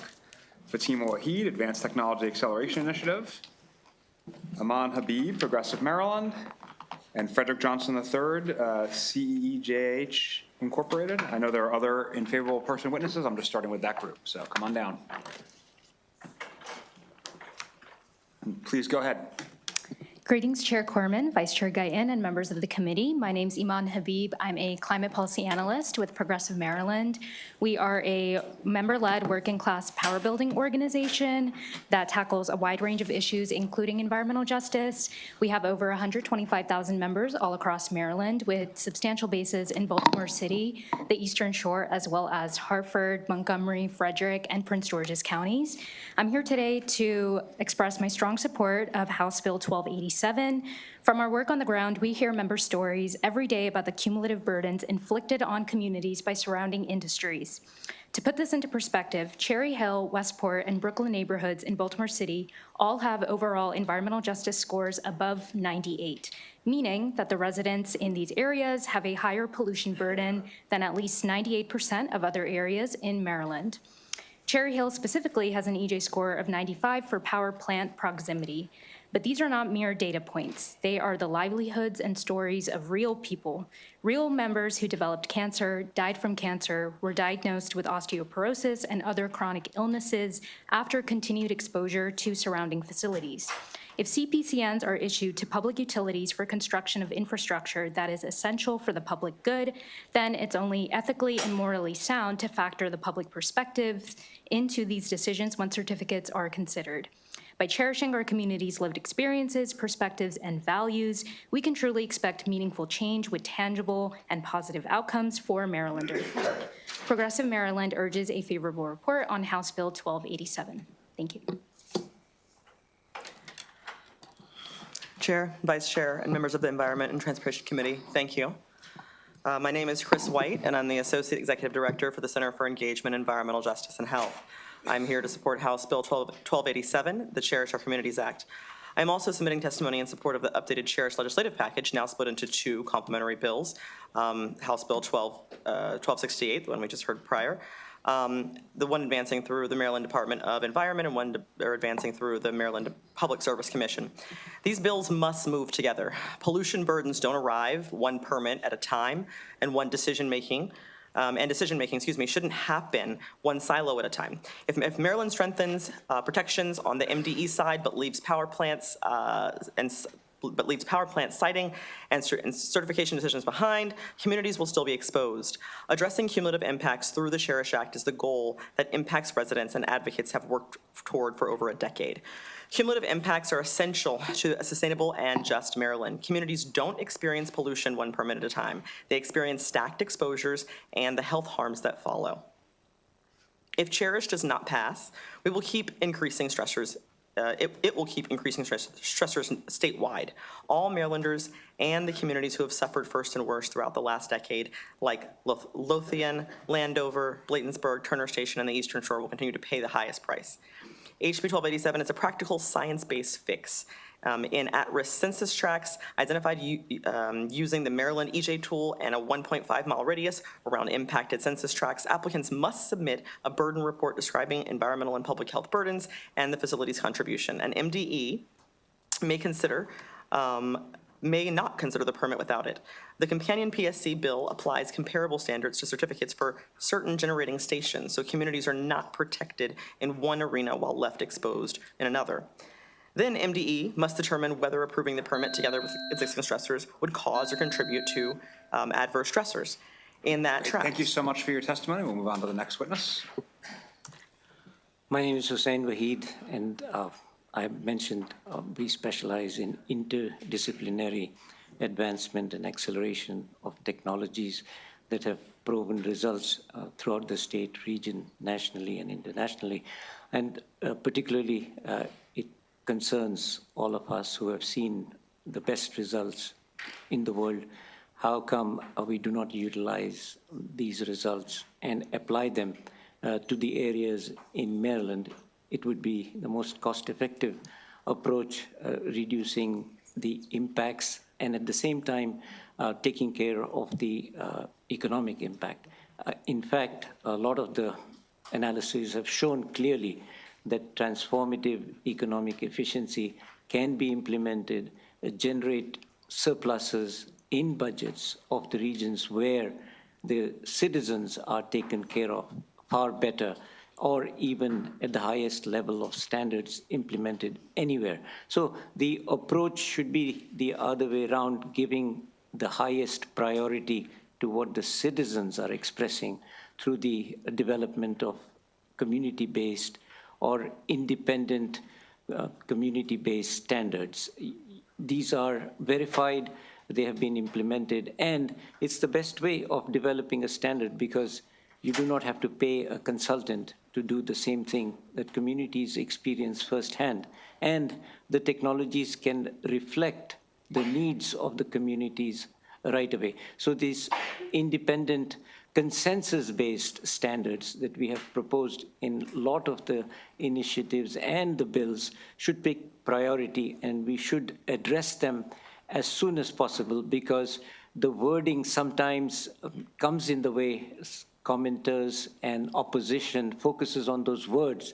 They do not matter that much because the technologies take care of it. Thank you.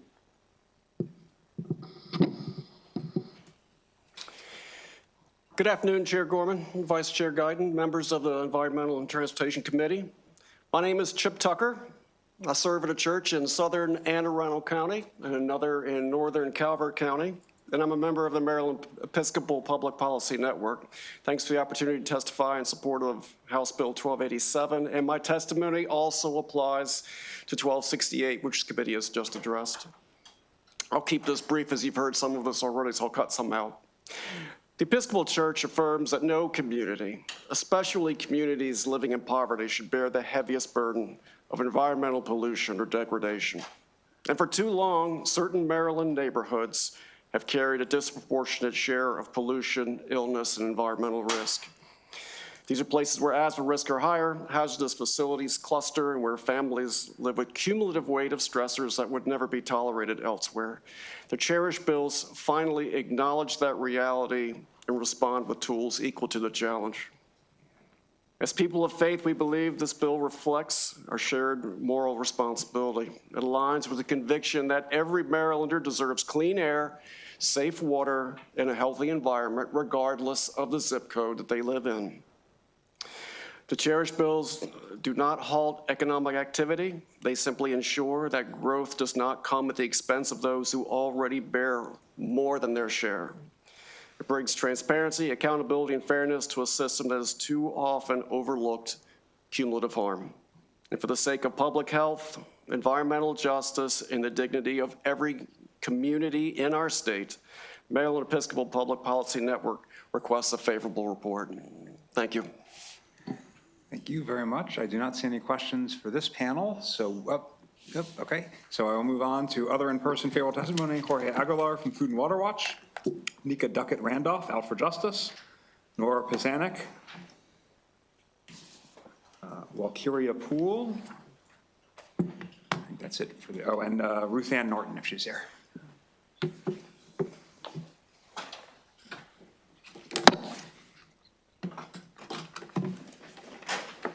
Please go ahead when you're ready.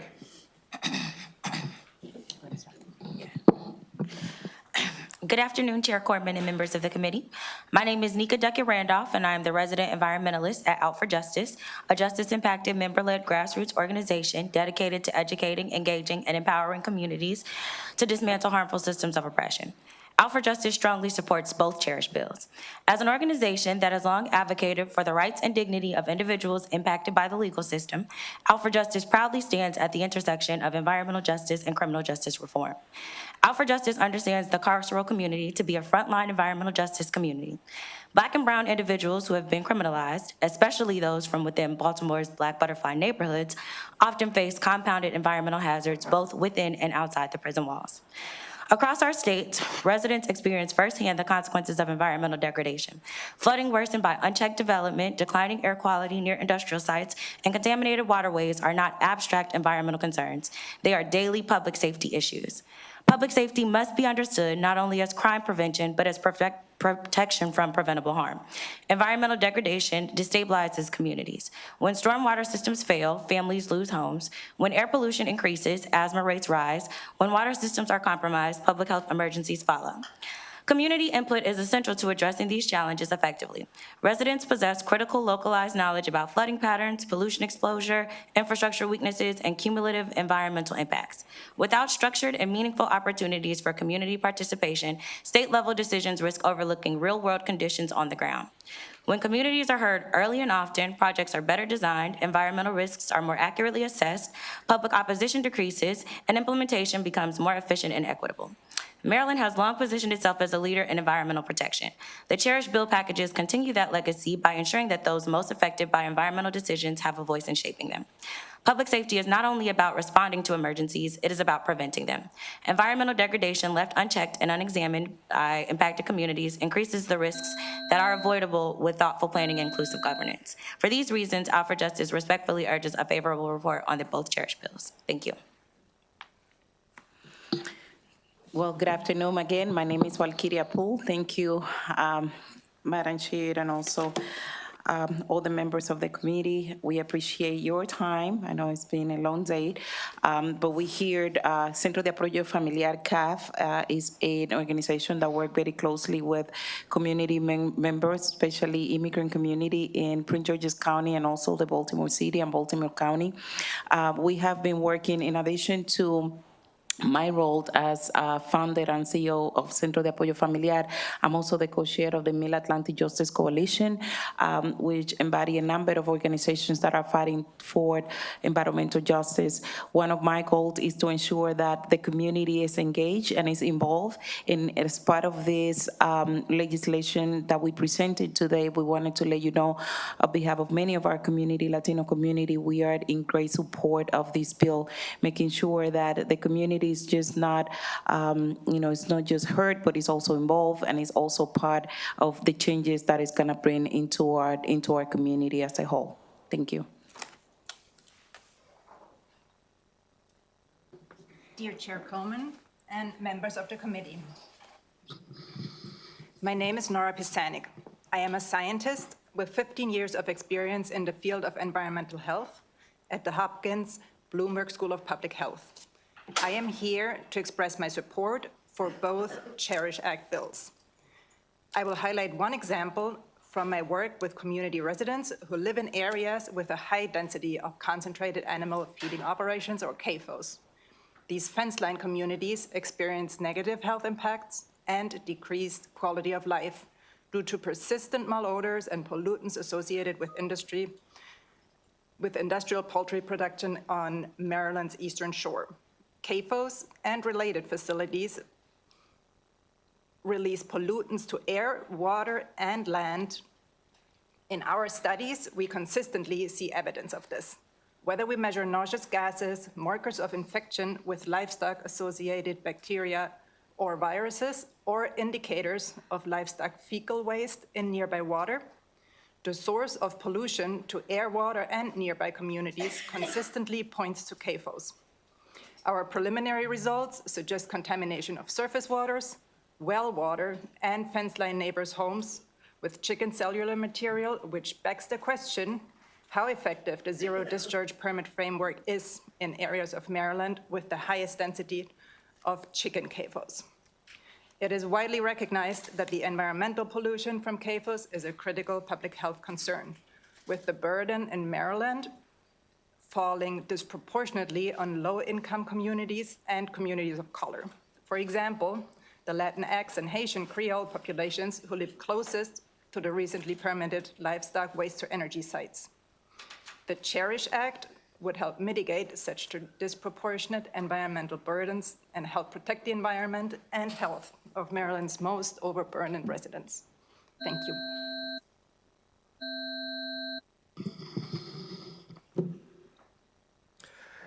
Good afternoon. My name is Joe Marloyd with Food and Water Watch, here in place of Jorge Aguilar, who couldn't be here today. Here representing our over 40,000 members in Maryland in support of the CHERISH Act. I don't want to say too much of what has already been said, because we have heard a lot today. We want to highlight the fact that people living in neighborhoods like those in southern Baltimore, southern Prince George's County, and the Eastern Shore experience elevated rates of asthma, lung cancer, and other respiratory and cardiovascular diseases associated with breathing in particulate matter, greenhouse gases, and other toxins. Indiscriminately placing polluters in Black, brown, low-income, and rural neighborhoods is exactly how we create environmental justice communities. While the state is currently looking to permit more plants throughout the state, we need these safeguards more than ever.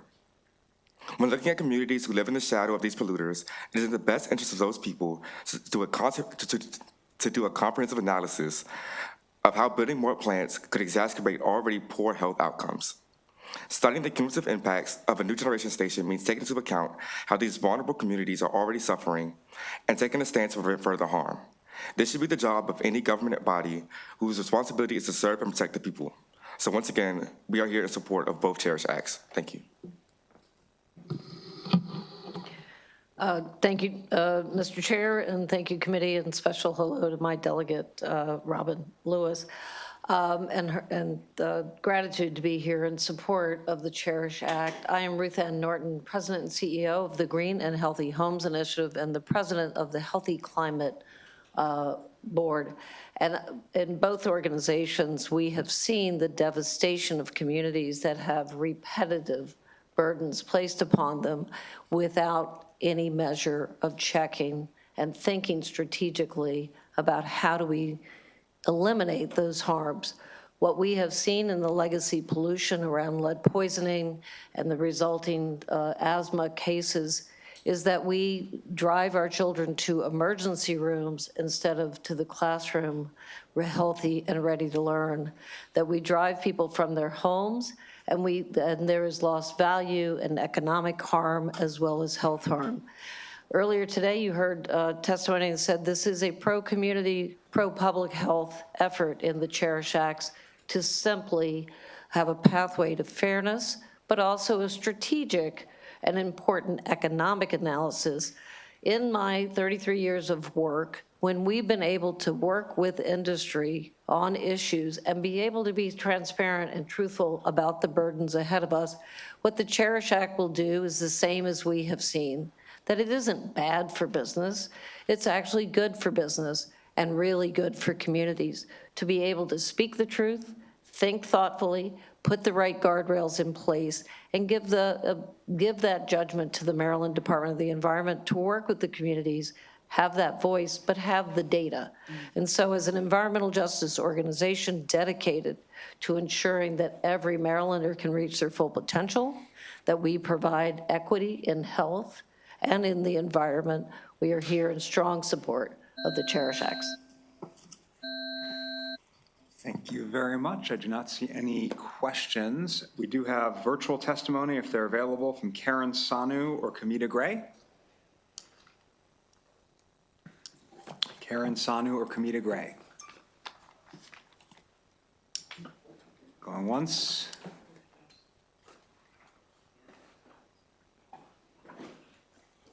Going twice.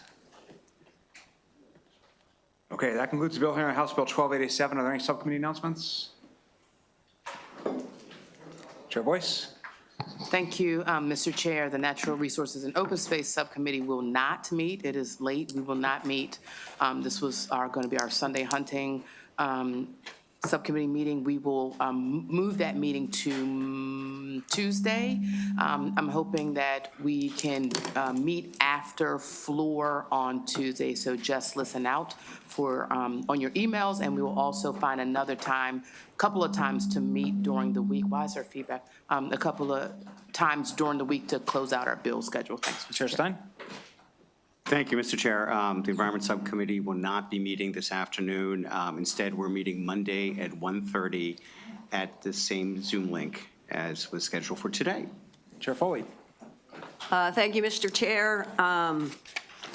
The Non-Energy Utilities Subcommittee will be meeting at 2 p.m. on Monday. Chair Ziegler. Thank you, Mr. Chair. The Agriculture and Aquaculture Committee will not be meeting tonight. We will meet next week after floor on Wednesday. Great. So first of all, obviously there's been an IT problem. The audio was all streaming, but the cameras went on the fritz. They're hoping to have it fixed in time. Vice Chair Holmes for rules on Monday in here. And I see we have an additional announcement from Chair Lewis. Thank you, Mr. Chair. I just wanted to mention to members of the Motor Vehicle and Transportation Subcommittee that we will have an extra meeting next week. Please stay tuned for updates. You'll probably have multiple extra meetings next week. So just think about next week, everybody. So we will have a couple of bill hearings on Wednesday that are being scheduled from some bills that came in late or received letters from their delegations. But otherwise, we'll have floor and subcommittees and a few voting sessions intermixed, probably at least 2 times. You have a question, Delegate Naraki? More for the good of the order, Mr. Chair. Vice Chair Guyton gave us roses. I was just curious what the chair might be giving us next week to make everybody feel better. So I actually do give you something every year around this time. You just don't remember what it is, so it'll be a surprise for you. But I do the same thing every year, and it's coming. All right, thank you. Yep. All right, thanks, everybody.